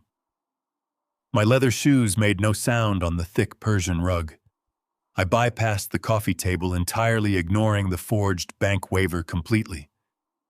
I stopped facing the expansive glass sliding doors that led out to the back patio. The heavy velvet curtains were drawn wide open, framing the enclosed backyard against the fading afternoon light. I did not look at Jared. I did not acknowledge Meredith's lingering scowl. I simply raised my right hand and gestured toward the pristine stones of the patio beyond the glass. The movement was slow, deliberate, and commanded absolute attention. I forced their focus away from the fabricated documents and directed it toward the undeniable physical reality waiting outside. The silence held thick and electric as I waited for their eyes to follow my hand. Jared turned his head, his brow furrowed in deep irritation, completely unprepared for the visual assault waiting on the other side of the glass. Meredith followed his gaze, stepping closer to the window. They both froze entirely. All the frantic energy, the righteous indignation, and the loud demands instantly evaporated from their bodies. Parked perfectly on the center of the flagstone patio, gleaming aggressively under the late afternoon sun, was Naomi's 1969 Mustang Mach-1. The classic muscle car sat like a pristine monument of steel and chrome, completely untouched and flawlessly restored. The aggressive slope of the hood and the polished silver bumpers reflected the light directly into the living room. It was not a hallucination. It was a physical impossibility made real. The vehicle was parked behind the newly reinforced security gates of my backyard, absolutely secured on my property. Jared's jaw went slack. The color drained completely from his face, leaving his skin a sickly ashen gray. He pressed his hands against the glass partition, staring at the vehicle, as if trying to comprehend a ghost. The silence in the room shifted from heavy anticipation to pure, unadulterated shock. The foundation of his entire criminal enterprise had just materialized right in front of him, sitting casually on the patio stones. Jared's brain actively short-circuited as he stared at the Mustang. The mechanical impossibility of the situation shattered his logic. He had personally driven that exact vehicle to Hector's detailing bay days ago. He had physically handed over the state-issued title and accepted a substantial cash deposit. He believed the classic car was completely liquidated, effectively erased from my possession to fund his initial escape. He could not comprehend how a six-figure asset he had successfully fenced to a dealer across town was currently sitting locked inside my backyard. The superficial narrative he had built began to rapidly tear apart. He turned slowly away from the glass, his eyes wide with a new profound terror. He finally realized the classic car was never his to sell. It was the bait, and he had swallowed the hook whole. I watched Jared stare through the glass partition, his eyes locked on the gleaming metal of the Mustang. I kept my voice entirely devoid of emotion, delivering the mechanical facts of the transaction with absolute precision. I explained to my son exactly how his prized asset had found its way back to my patio. I told him about my visit to Hector's restoration shop earlier that afternoon. Hector is a pragmatic businessman who values his pristine dealership license far more than a single vehicle transaction. When I sat down in his back office and presented the certified Delaware corporate operating agreement, Hector immediately understood the gravity of his situation. He realized he had unwittingly purchased stolen property. I explained that Naomi had legally transferred the total unencumbered equity of the classic car directly into a blind corporate limited liability company 3 years ago. The corporation held the absolute superior lien on the vehicle. Jared's unauthorized sale was legally nullified the moment the ink dried on his fraudulent contract. To resolve the issue cleanly and avoid involving the local authorities in Hector's business operations, I simply authorized a direct wire transfer from the LLC's primary holding account. I refunded Hector the exact amount of cash he had foolishly handed over to my son. In return, Hector gladly surrendered the keys and personally arranged for the specialized flatbed transport to deliver the Mustang back to my fortified property. The entire reversal took less than 45 minutes. I detailed the flawless structural integrity of his mother's foresight. Naomi had engineered the corporate entity to absorb the vehicle's total value deliberately, shielding it from unauthorized liquidation by an opportunistic heir. She recognized his profound sense of entitlement and built a steel cage around her legacy. I told Jared that his mother had quietly filed the transfer paperwork and paid the state fees without ever breathing a word of it at the dinner table.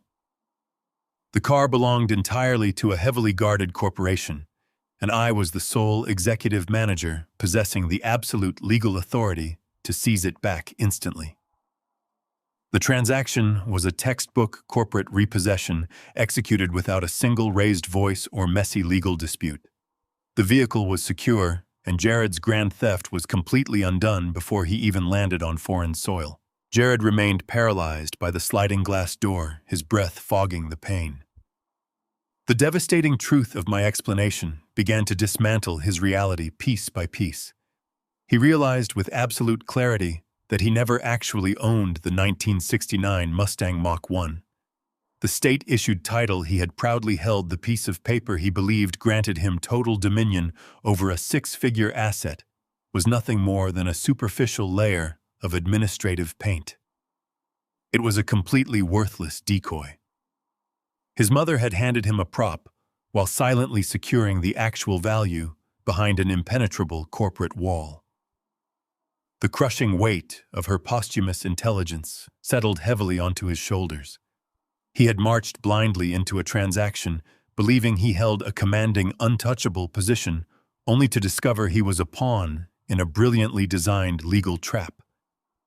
He had sold a car he did not own, accepting a massive bundle of cash that was now legally classified as the proceeds of grand theft.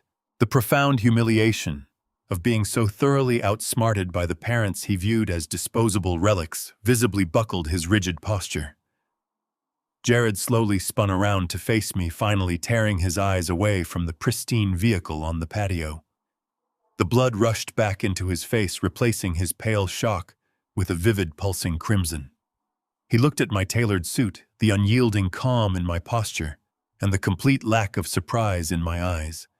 The fractured pieces rapidly connected in his panicked mind. If I knew about the Delaware LLC, and if I knew exactly how to track down Hector at the detailing bay to execute a corporate repossession, then I knew everything. I had not just stumbled upon a random banking glitch. I had actively and meticulously investigated his movements. He realized the extent of my knowledge extended far beyond a simple stolen car. I knew about the forged notary stamp, the rushed departure to the airport, and the desperate attempt to liquidate my personal assets behind my back. The terrifying scope of his exposure crashed over him in a paralyzing wave. He was standing in a locked house with a man who had systematically dismantled his entire life while he was busy drinking champagne in international airspace. The fabricated narrative of the confused, technologically illiterate father shattered permanently. He saw me not as a victim to be managed, but as the architect of his total ruin. The arrogant corporate analyst was gone, replaced by a man staring into the abyss of his own catastrophic failure. His breathing grew shallow and rapid as the walls of my living room felt like a tightening, inescapable vice. Cornered and utterly desperate, Jared abruptly abandoned the issue of the Mustang. The classic car was a lost cause permanently secured behind my fortified gates and corporate liens. He pivoted his focus entirely back to the staggering immediate threat of the $400,000 loan. His survival depended completely on releasing those frozen federal funds. He stepped aggressively toward the glass coffee table, jabbing his index finger down onto the printed bank waiver. He claimed the home equity line of credit was an entirely separate administrative matter, desperately trying to compartmentalize his escalating crimes. He insisted that the borrowed money was absolutely critical to cover emergency international investments, and that my deliberate interference was going to bankrupt him permanently. He spun a frantic, fabricated tale about corporate liabilities and brutal margin calls, pleading that he would pay the massive loan back with interest once his European deals materialized. He shamelessly framed the forged signature as a necessary administrative shortcut, a victimless maneuver executed solely to bypass the slow, incompetent banking bureaucracy. He demanded I pick up the pen and authorize the waiver immediately to clear his name. He warned me that if I did not sign that paper to satisfy the regulators, the Federal Fraud Department would permanently dismantle his career, seize his personal home, and leave him with absolutely nothing. He was begging me to step in and save him from the devastating consequences of his own monumental greed. I did not reach for the pen. Instead, I simply held my son's panicked gaze as the shadows in the periphery of the room shifted. Bradley Fox stepped out of the darkness of the adjoining study, his tailored navy suit cutting a sharp silhouette against the dim light. He walked silently across the thick rug, holding a heavy crystal tumbler of bourbon in one hand. In his other hand, he carried a massive, thick leather binder, packed tightly with notarized legal filings and financial tracking reports. Jared flinched, stepping back from the coffee table as Bradley approached. Bradley did not speak a single word. He simply dropped the immense, heavy binder directly onto the glass surface, letting it land with a definitive structural thud right next to Jared's pathetic bank waiver. The shifting of power was absolute and undeniable. The real trial was about to begin. Bradley Fox did not utter a single syllable as he reached out with a manicured hand and gripped the heavy brass zipper securing the leather binder. The harsh metallic sound of the teeth separating cut through the suffocating tension in the living room like a serrated blade. He flipped the thick cover open, revealing hundreds of meticulously organized pages housed within reinforced plastic sleeves. Jared instinctively leaned away from the table, his previous aggression entirely neutralized by the sheer volume of the dossier. Bradley bypassed the initial financial summaries and flipped directly to the center of the binder. He flattened a sequence of high-resolution 8x10 color photographs across the glass, arranging them in a precise chronological grid directly over Jared's pathetic, crumpled bank waiver. The images were not blurry surveillance stills captured by a cheap overhead camera. They were razor-sharp, perfectly illuminated, and stamped with bold, glaring digital timestamps in the bottom right corner. I watched Jared's eyes track the sequence, his pupils dilating, as his brain struggled to process the impossible perspective of the images. I explained the origin of the photographs with a calm, unwavering voice. When the bank initially notified me of the massive, uncharacteristic withdrawal request, I did not panic. I immediately retained Bradley to secure the perimeter of my estate and investigate the point of origin. Bradley utilized his extensive legal network to execute a rapid, aggressive subpoena against the independent notary public office where Jared had finalized the home equity loan. He did not simply request copies of the signed contracts. He demanded the complete unedited digital security footage from the hidden cameras positioned directly above the notary's primary signing desk. The notary, terrified of facing federal conspiracy charges for processing a fraudulent document, had surrendered the high-definition video files without a moment of hesitation. Bradley had then extracted the most damning frames, printing them with absolute clarity to construct a visual timeline of my son's monumental betrayal. The glossy photographs sat on my coffee table, forming an inescapable chronological narrative of grand theft. The physical weight of the binder and the undeniable reality of the images transformed the atmosphere of the room from a desperate standoff into an absolute execution of justice. Jared was no longer debating a banking error. He was staring directly at his own meticulously documented demise. The visual evidence arrayed on the glass was utterly irrefutable. I gestured toward the first photograph in the sequence. It clearly displayed Jared entering the small, brightly lit notary office, clutching the thick stack of loan origination documents tightly against his chest. The digital timestamp verified his arrival down to the exact second, placing him at the scene precisely when he claimed to be finalizing a legitimate corporate merger downtown. The second image captured him sitting opposite the notary clerk, his posture exuding a practiced, charming confidence. He was smiling, weaving a fabricated narrative about a frail father who was too ill to travel, but desperately needed the funds processed today. The third photograph destroyed any remaining shred of his defense. The camera angle provided a flawless, unobstructed view of the desk surface. It showed Jared gripping a heavy fountain pen, leaning aggressively over the final signature page. The resolution was so extraordinary that the ink flowing from the nib was visibly forming the distinct looping curvature of my first name. It was not a blurry implication or circumstantial evidence. It was a high-definition documentation of a felony in active progress. I pointed to the final image in the grid. It captured Jared handing the freshly forged document back to the clerk, his face illuminated by a triumphant, arrogant smirk. He believed he had successfully bypassed the system, outsmarted his aging father, and secured $400,000 of stolen equity with a few strokes of a pen. I watched Jared stare at the photograph of his own smiling, deceitful face. The remaining color drained completely from his cheeks. His jaw trembled as he silently searched for a narrative loophole, a legal technicality, or a plausible lie to excuse the impossible evidence.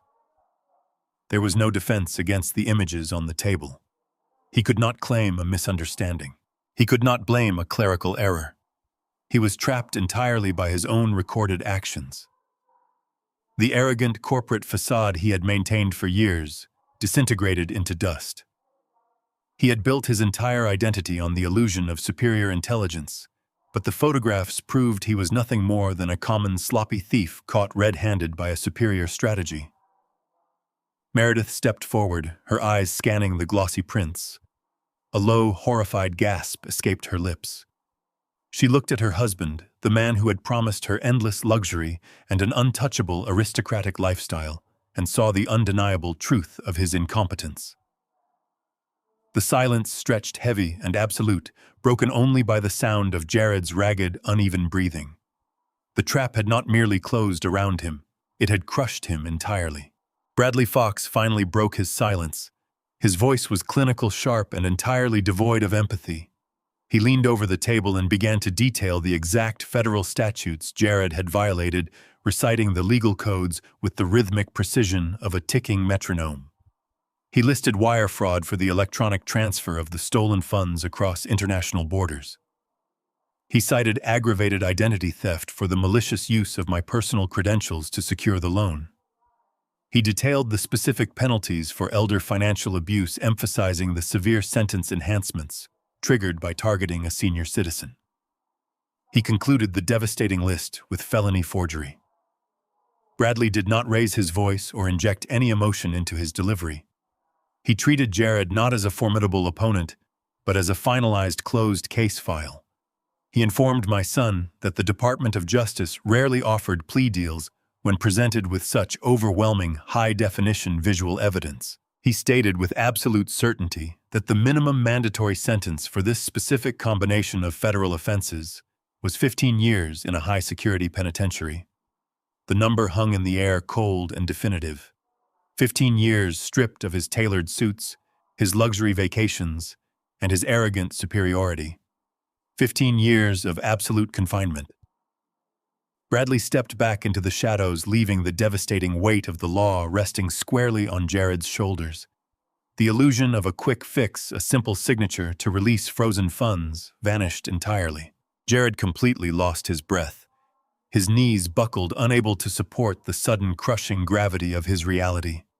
He collapsed heavily onto the velvet sofa, his hands gripping his hair as he stared blankly at the floor. The frantic, aggressive demands were replaced by a hollow, profound terror. He finally realized that the power dynamic had entirely reversed. I did not need the bank to unlock my accounts, nor did I need his permission to restore my financial security. The frozen funds were merely a symptom of the trap. The true objective was forcing him to face the inescapable, devastating consequences of his own actions. I remained standing over him, the architect of his total ruin, completely unbothered by his despair. I stepped forward, blocking his view of the door, and presented the ultimate unyielding ultimatum he had brought entirely upon himself.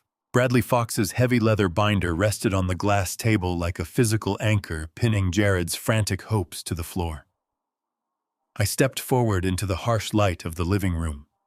I reached inside the breast pocket of my charcoal suit and withdrew two crisp, perfectly pressed legal documents. I did not toss them. I laid them down with deliberate, agonizing precision directly on top of Jared's crumpled, forged bank waiver. The thick parchment covered his pathetic attempt at salvation entirely. I looked down at my son, watching his eyes dart between the two new pages. I pointed to the document positioned on the left. I explained that Document A was a comprehensive, unredacted confession to multiple federal crimes. It detailed his execution of wire fraud, aggravated identity theft, and elder financial abuse with forensic accuracy. The confession outlined every digital step he took to bypass my security, the exact timestamp of his forged notary visit, and his calculated intent to strip his father of a lifetime of savings. I drew his attention to the heavy cream-colored envelope resting beside the confession. It was pre-addressed in bold black ink to the district attorney's office and the Federal Financial Fraud Division, complete with the necessary postage. I told him that signing Document A meant he fully accepted responsibility for his actions. It meant he would surrender himself to the authorities and face the mandatory minimum sentence of 15 years in a federal penitentiary. I made it abundantly clear that this option would satisfy the legal system. It would provide the investigators with the exact narrative they needed to close the case without dragging his wife into a messy, prolonged conspiracy trial. He could sacrifice his freedom to spare Meredith the indignity of handcuffs and a matching federal indictment. He stared at the confession, his chest heaving as the sheer terror of a concrete cell and barred windows washed over him.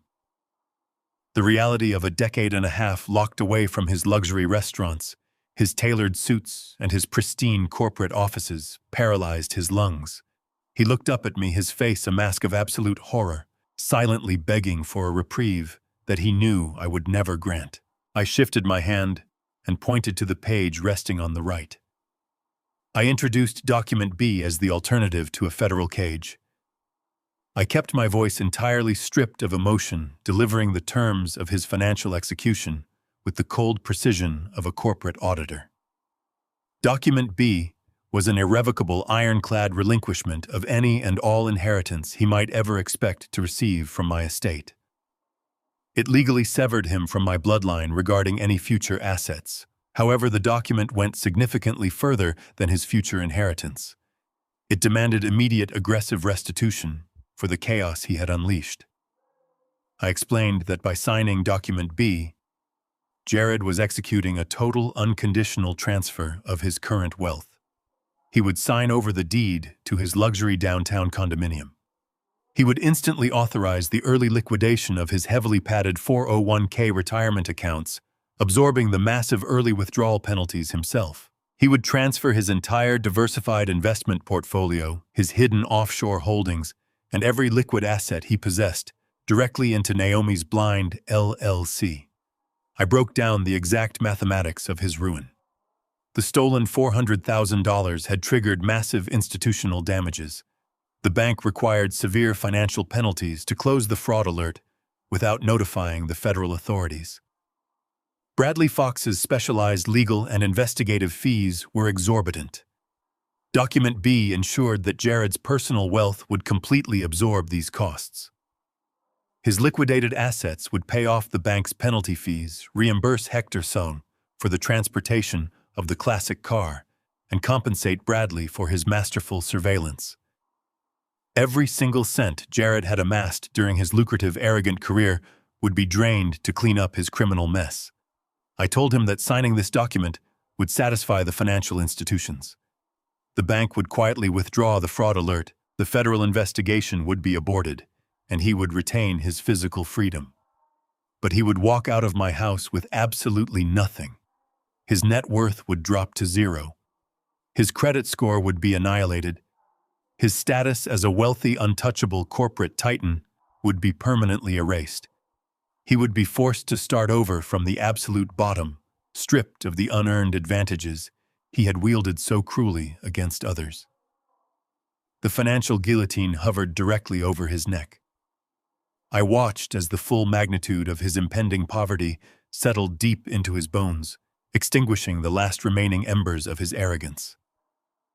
For reference to the precise legal structuring of this asset transfer, Bradley had utilized the frameworks found in Kichbon Ong Da Den 2_20.docx and adapted the penalty clauses directly from Kichbon Ong Da Den Ma 1_20.docx to ensure absolute compliance. I stepped back, allowing the gravity of the two documents to dominate the physical space between us. I laid out the absolute reality of his situation with uncompromising clarity. There would be no negotiations. There would be no frantic phone calls to his own defense attorneys. There was absolutely no third option where he walked away with a stern warning and a slap on the wrist. I reached into my jacket, withdrew the heavy gold-plated fountain pen he had gifted me years ago, and placed it gently onto the glass table between the two documents. I told Jared he had to choose his method of destruction right now. He could choose federal prison via Document A. He could maintain his financial pride, keep his remaining assets locked in his accounts, and spend the next 15 years of his life eating institutional food behind reinforced steel doors. Or he could choose total, absolute bankruptcy via Document B. He could walk out of my front door a free man, breathing fresh air and sleeping in a real bed. But he would do so as a completely destitute individual. He would lose every status symbol, every platinum card, and every ounce of the artificial power he worshipped. I demanded he pick up the pen. He had to decide if he valued his freedom more than his money. Meredith leaned forward over the glass table, her designer heels planted firmly on the Persian rug. She completely ignored the confession and focused her terrified eyes entirely on Document B. She rapidly read the unforgiving legal terminology, detailing the liquidation of the condominium and the total seizure of their investment portfolios. The reality of the situation struck her with brutal physical force. The immense wealth she had married into was completely gone. The luxury vacations, the high-end shopping sprees, and the arrogant social status were permanently erased by a single signature. She slowly turned her head and looked down at Jared's shaking shoulders. The conditional loyalty she held for her husband vanished. She looked at him not with a desperate urge to support her partner, but with utter, unfiltered disgust. Meredith's eyes scanned the dense legal text of Document B a second time, her manicured fingernail tracing the clauses detailing the immediate liquidation of Jared's investment portfolios, the forfeiture of their downtown condominium, and the total drain of his retirement accounts. The comprehension hit her not as a gradual realization, but as a violent, instantaneous severing of reality. She stood up slowly, her posture entirely rigid, as the opulent future she had aggressively secured for herself dissolved into the fibers of the Persian rug beneath her designer heels. I watched the profound transformation take hold of her features. There was no shared grief, no mutual panic, and absolutely no residual affection for the man trembling on my sofa. The foundation of their marriage had never been built on loyalty or partnership. It was a strictly transactional arrangement, bound entirely by platinum credit cards, Michelin-starred reservations, and the illusion of untouchable corporate power. The second the ink on that document threatened to drain those accounts to zero, her commitment evaporated without a single trace. She looked down at Jared, her expression hardening into a mask of pure, unfiltered disgust.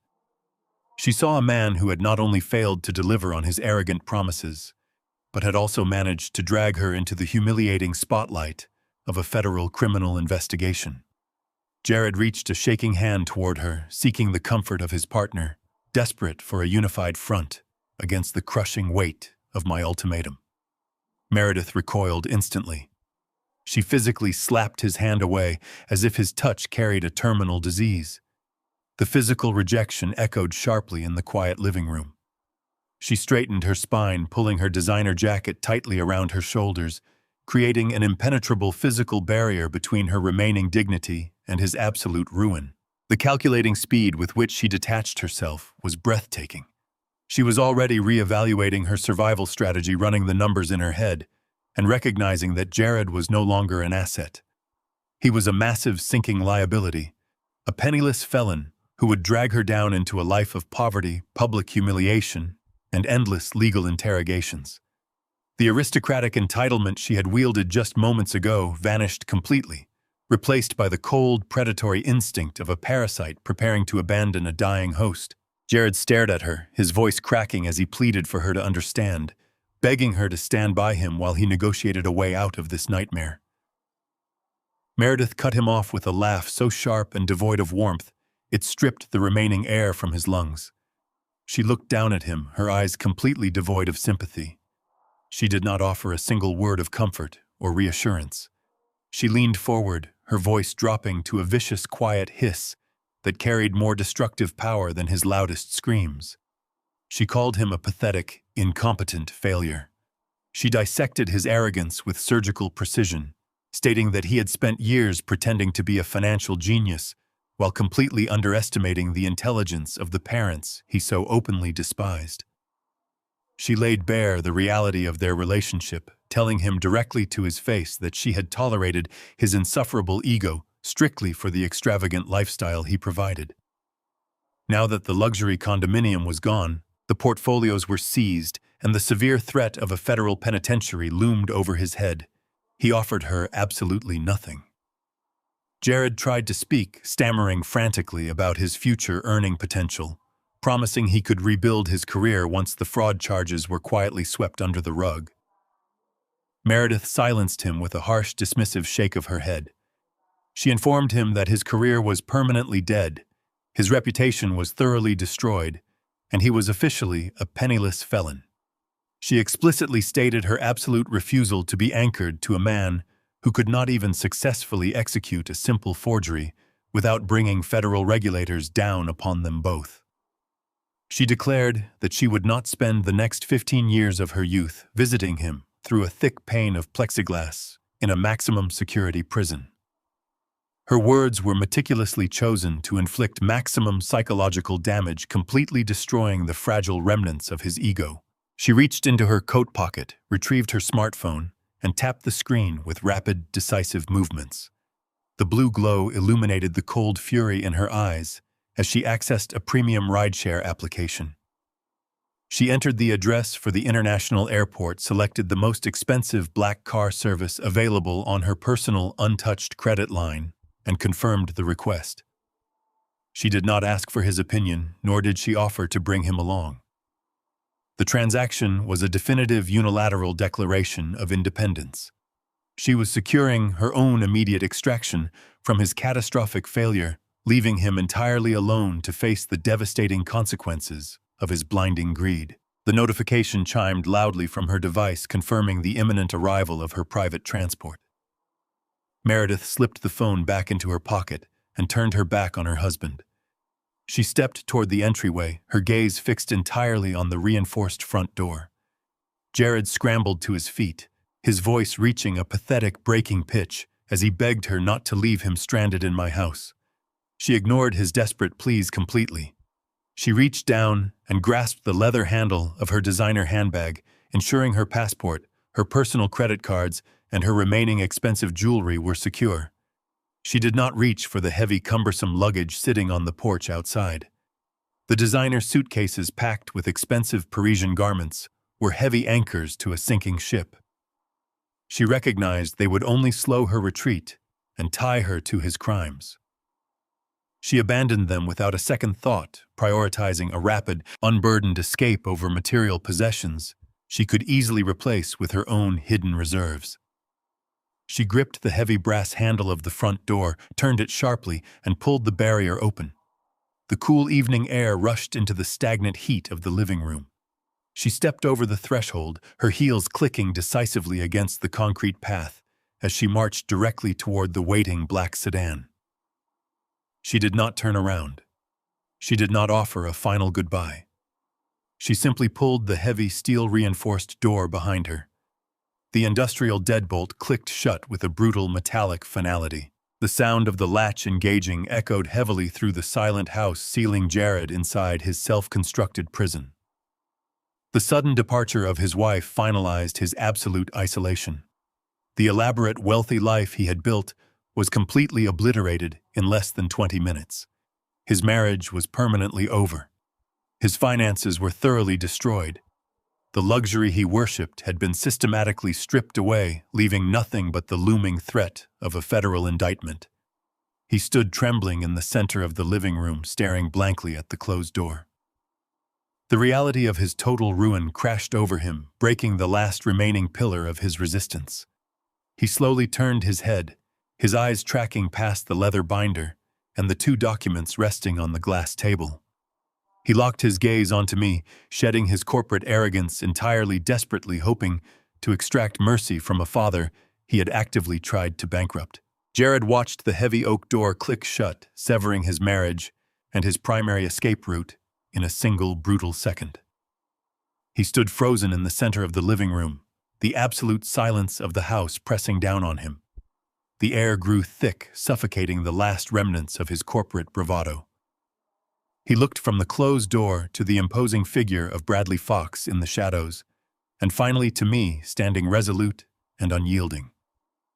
The reality of his total isolation broke his knees. Jared collapsed onto the thick Persian rug. He did not kneel with dignity. He fell with the messy, uncoordinated desperation of a man plunging into a bottomless abyss. He looked up at me, his eyes overflowing with genuine tears of panic. His hands clawed at the fabric of his trousers. He began to beg.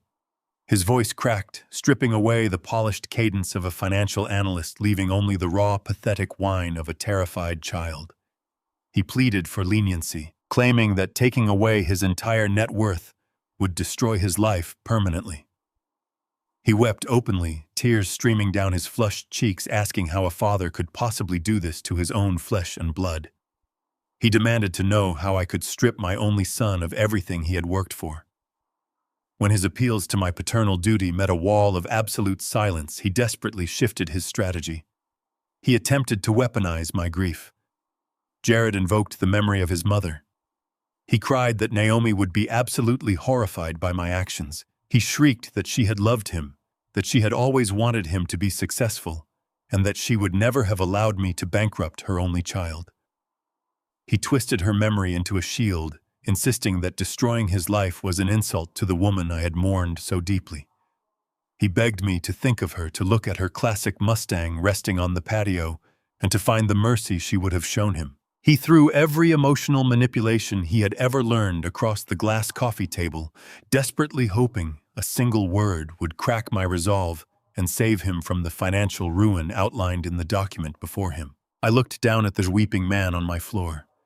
My gaze remained entirely impenetrable, completely devoid of the sympathy he so desperately sought to extract. The emotional blackmail that had governed our relationship for decades simply evaporated, breaking against the hardened steel of my resolve. I did not raise my voice, nor did I display a single ounce of anger. I spoke my final truth with the cold, absolute clarity of a judge delivering a permanent sentence. I told Jared that invoking his mother's name was the final, unforgivable mistake in a long sequence of monumental failures.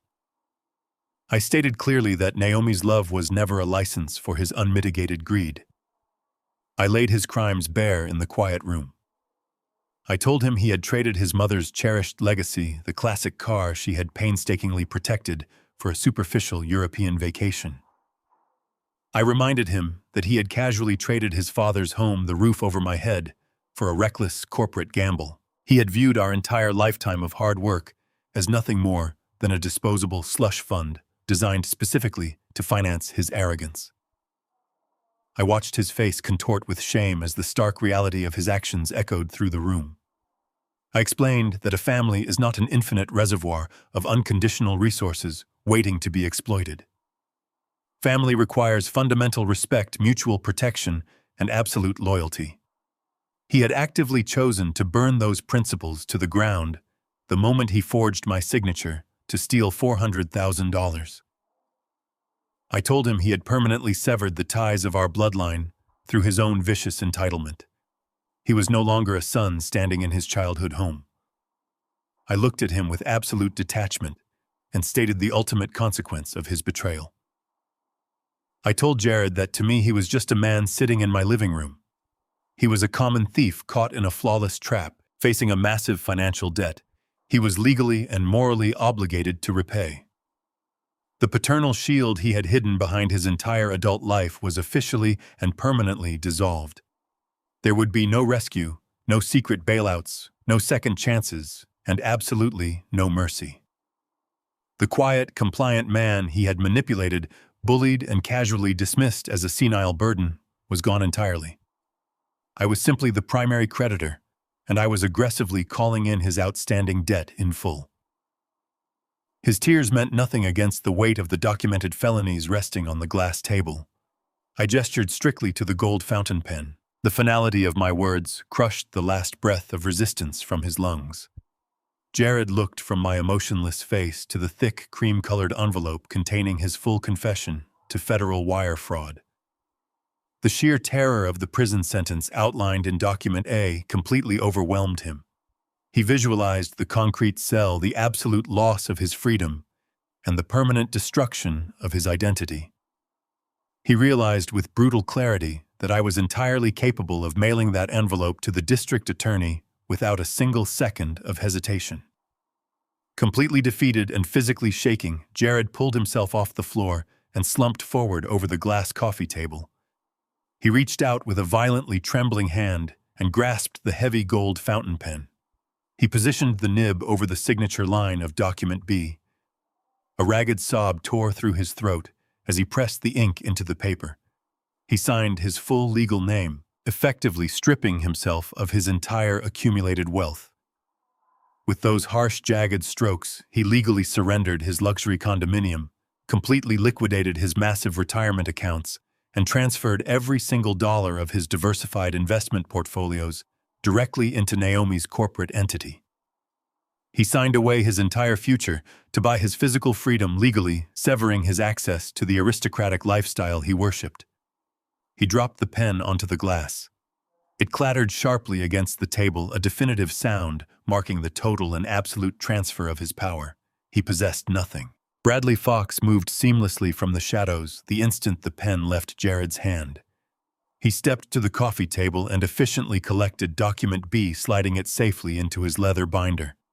The legal execution was completely finalized. Bradley zipped the heavy portfolio shut, securing the utter destruction of Jared's finances within its pages. The silent attorney gave me a single sharp nod of confirmation. I turned my attention back to the ruined man slumped over the glass table. I raised my hand and pointed a single unwavering finger directly toward the reinforced front door. I told Jared that his business here was permanently concluded. I ordered him to stand up, collect his remaining dignity, and leave my property immediately. He had no money, no home, and no family left to manipulate. The eviction was absolute, and my sanctuary was finally secure. Jared remained frozen for a long moment, staring at the empty space on the glass coffee table, where his entire accumulated net worth had just been signed away. The physical transformation of the man before me was absolute. The arrogant, untouchable corporate analyst who had marched into my home issuing demands and ultimatums had been completely eradicated. In his place stood a hollowed-out shell stripped of his luxury, his marriage, and his fabricated superiority. He slowly pushed himself up from the sofa, his movements stiff and uncoordinated, as if gravity itself had suddenly doubled in the room. He did not attempt to offer a final apology or launch another desperate plea for unearned mercy. The absolute finality of his signature on Document B had finally registered in his panicked mind. He had nothing left to leverage and no currency left to trade. He turned away from the table, his shoulders slumped forward, and began the long walk toward the entryway. He looked at the walls of the home he had tried to steal, his eyes glassy and vacant. He was leaving with exactly what he had earned, through his deceit, the tailored suit on his back, and the crushing weight of a ruined future. I watched his expensive leather shoes drag against the hardwood floor, each step a definitive end to his reign of parasitic entitlement. He reached the heavy reinforced wooden door that his former wife had left ajar. He paused for a fraction of a second at the threshold perhaps expecting a last-minute reprieve from a father he believed was terminally weak. When my silence remained absolute and unbroken, he stepped out onto the concrete porch. The cool evening air swept past him, offering no comfort to a man facing complete destitution. I stepped forward immediately, grasping the heavy brass handle. I pushed the solid oak barrier closed, shutting out the sight of his retreating figure. I gripped the new industrial deadbolt Bradley had insisted I install, twisting the heavy metal cylinder until it locked into place with a resounding, definitive click. The mechanical sound echoed through the entryway, finalizing the physical and emotional barrier between my protected life and the man who had tried to destroy it. I turned away from the secured door and walked back into the living room. Bradley Fox was already standing by the mahogany desk, efficiently gathering his extensive legal materials. He arranged the signed relinquishment document safely within a protective sleeve before securing his thick leather binder. He operated with the quiet, practiced efficiency of a surgeon who had just successfully excised a malignant tumor. He snapped his briefcase shut, the sharp sound cutting through the lingering stillness. Bradley picked up his tailored navy jacket from the back of the armchair, draping it over his arm. He looked at me across the room, his sharp eyes acknowledging the magnitude of what we had just accomplished. He did not offer empty platitudes or unnecessary congratulations. The transaction was complete, the estate was secure, and the threat had been entirely neutralized. Bradley gave me a single, deeply respectful nod, a silent recognition between two men who understood the heavy burden of executing absolute justice. He turned and made his way toward the private side entrance of the house, bypassing the front path, where my former son was presumably still standing in shock. The side door opened and closed with a soft thud, leaving me completely alone in the vast expanse of my home. I stood in the center of the living room and took a deep, deliberate breath. For the first time in 6 excruciating months, the suffocating, oppressive tension that had haunted these walls was entirely eradicated. The invisible, crushing weight of Jared's constant surveillance, his manipulative phone calls, and his aggressive demands for my assets had been completely lifted. The atmosphere inside the house felt remarkably light, as if a toxic fog had been forcefully ventilated from the premises. The air was clean, carrying only the faint, familiar scent of the lemon polish I used on the hardwood and the old leather of my reading chair. The pervasive anxiety that had tightly coiled in my chest since the moment I discovered the forged bank waiver dissolved into nothingness. My heart rate slowed to a steady, calm rhythm. I walked through the quiet hallways, turning off the harsh overhead lights and allowing the soft, comforting shadows of the evening to reclaim the space. Every room belonged entirely to me again. There were no hidden threats lurking in my financial statements, and no predatory heirs waiting to dissect my life's work. The physical boundaries of my estate were solid, but the emotional boundaries I had drawn tonight were impenetrable. I had reclaimed my territory, protected my financial sovereignty, and completely sterilized my environment. I moved deliberately through the quiet kitchen, unlatching the sliding glass door that opened onto the expansive back patio. I stepped outside into the cool, tranquil evening. The sun was resting perfectly on the horizon, preparing its final descent. It cast a rich, warm, golden light over the manicured lawn, illuminating the meticulously kept garden beds and the sturdy brick retaining walls. The deep orange and amber hues of the sky reflected brightly against the pristine, polished metal resting in the center of the patio. The 1969 Mustang Mach 1 sat exactly where the specialized flatbed transport had carefully deposited it earlier that afternoon. I walked slowly toward the classic vehicle, my footsteps silent against the stone pavers. The aggressive, muscular lines of the car gleamed under the sunset, completely unblemished by the chaotic, fraudulent journey it had just endured. I stood beside the driver's side door, admiring the flawless restoration work that Naomi had commissioned in secret. I reached out and ran my hand slowly along the smooth, perfectly polished surface of the hood. The cool steel felt solid and reassuring beneath my fingertips. It was no longer just a high-value asset or a bargaining chip in a corporate theft. It was a restored monument to her intelligence. I stood alone in the profound, absolute silence of my fully protected home. The chaotic storm of greed and manipulation had been decisively broken against the unyielding wall of preparation. Justice had not been delegated to a slow, bureaucratic court system. It had been executed swiftly and fiercely within the boundaries of my own property. The structural order of my life, the peace I had worked decades to secure, was entirely restored. I stepped back from the gleaming hood of the Mustang and looked through the clear glass of the window, resting my gaze directly on the pristine leather of the passenger seat.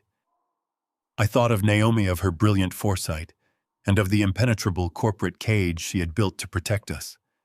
The silent adjustment was definitively complete. I looked at the empty seat where my wife used to sit, and finally I smiled. The illusion of Jared's power evaporated into the sterile air of the living room. Meredith recognized immediately that the man trembling beside her was entirely broke. The extravagant corporate analyst she had anchored her ambitions to was nothing more than a pathetic failure facing an imminent federal indictment. She did not kneel to comfort him. She did not offer a single word of support or attempt to devise a unified defense strategy. Instead, she leaned away from him, her posture rigid with an icy, calculating pragmatism. She looked directly into his panicked eyes and explicitly called him an incompetent fraud. She stated with absolute brutal clarity that she refused to spend the remaining years of her youth shackled to a penniless felon. She retrieved her smartphone from her designer pocket, her manicured fingers moving with rapid, unhesitating precision. She accessed a premium private rideshare application and requested a black car service directly to the international airport. She did not ask for his input. The transaction was a unilateral declaration of her immediate departure. The notification chimed loudly, confirming the arrival of her vehicle.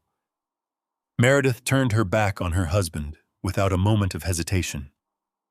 She grasped the handle of her heavy designer handbag, ensuring her passport and personal assets were secure. She completely ignored the cumbersome, expensive luggage resting by the entryway, recognizing that dragging it would only slow her escape. She walked briskly toward the front door, her heels striking the hardwood floor with a rhythmic, definitive finality. She pulled the heavy wooden barrier open, stepped out into the cool night air, and pulled the door shut behind her. The heavy latch clicked into place. She never looked back. Jared was left utterly alone. His marriage was permanently over. His finances were completely destroyed. His social status had been eradicated in less than 20 minutes. The crushing weight of his isolation broke his knees, sending him collapsing onto the Persian rug. He abandoned any remaining semblance of his corporate pride. He turned his desperation solely toward me, desperately hoping for the unearned mercy of a father. He wept openly, the tears streaming down his flushed face as he begged for leniency. He asked how a parent could actively bankrupt his own flesh and blood. When my silence remained absolute, he attempted to weaponize his mother's memory. He cried that Naomi would have been horrified by my actions, twisting her legacy into a pathetic shield. He pleaded that she would have never allowed me to completely ruin his life over a simple financial misunderstanding. I looked down at him, my gaze completely impenetrable. The emotional blackmail that had governed his entire life shattered instantly against the wall of my resolve. I spoke my final truth with the unyielding clarity of a judge delivering a permanent sentence. I told Jared he had traded his mother's cherished legacy for a superficial European vacation. I reminded him that he had eagerly gambled his father's home to secure an arrogant corporate lifestyle. I explained that family required fundamental respect and absolute loyalty, two principles he had maliciously discarded the moment he forged my signature. I stated that he was no longer a son standing in his childhood home. He was just a man sitting in my living room, a common thief caught in a flawless trap. The paternal leniency he relied upon was officially dissolved. Defeated and entirely terrified of the 15-year prison sentence outlined in Document A, Jared slumped forward. His hand shook violently as he reached across the glass coffee table and gripped the heavy gold fountain pen. A ragged sob tore through his throat as he pressed the nib against the thick parchment of Document B. He signed his full legal name. With those jagged strokes, he legally surrendered his luxury condominium, completely liquidated his retirement accounts, and transferred every single asset he possessed directly into Naomi's corporate entity. He stripped himself of his wealth and his future to purchase his physical freedom. He dropped the pen. It clattered sharply against the glass. Bradley Fox stepped forward from the shadows. He efficiently collected the signed document, placing it securely inside his heavy leather binder. The legal execution was completely finalized. Bradley zipped the portfolio shut, sealing Jared's financial ruin within its pages. I raised my hand and pointed a single, unwavering finger directly toward the front door. I ordered Jared to stand up and leave my property immediately. Jared pushed himself off the floor. He was entirely hollowed out, a pale, shaking ghost of the arrogant executive who had entered my home earlier that evening. He walked toward the exit with nothing but the tailored clothes on his back. He stepped over the threshold into the dark, empty driveway. I gripped the heavy brass handle and pulled the solid wooden door shut. I engaged the new industrial deadbolt, the mechanical click echoing loudly through the entryway, permanently locking him out of my life. Bradley Fox gave me a single, deeply respectful nod. He packed his remaining files into his briefcase, turned, and departed quietly through the side door. I was finally left completely alone in the vast expanse of my house. The oppressive tension that had suffocated these halls for 6 excruciating months was entirely gone. The invisible, crushing weight of Jared's greed had been forcefully ventilated from the premises. The air was clean, carrying only the faint scent of old leather and quiet reflection. I walked slowly through the quiet kitchen and stepped out onto the back patio. The sun was setting, casting a rich, warm, golden light across the manicured lawn. The evening breeze was cool and perfectly still. I stood beside the 1969 Mustang Mach-1, admiring the aggressive, flawless lines of the classic vehicle. I ran my hand along the perfectly polished hood, the cool steel feeling solid and reassuring beneath my touch. In the profound, absolute silence of my fully protected home, justice had been definitively served. The structural order of my life was entirely restored. I looked through the clear window at the pristine leather passenger seat where Naomi used to sit, and finally I smiled. True wealth is not measured by the numbers in a bank account or the luxury vehicles parked in a driveway, but by the integrity and respect we show to those who raised us. Greed blinds people to the invaluable sacrifices made by their families, transforming love into a calculated transaction.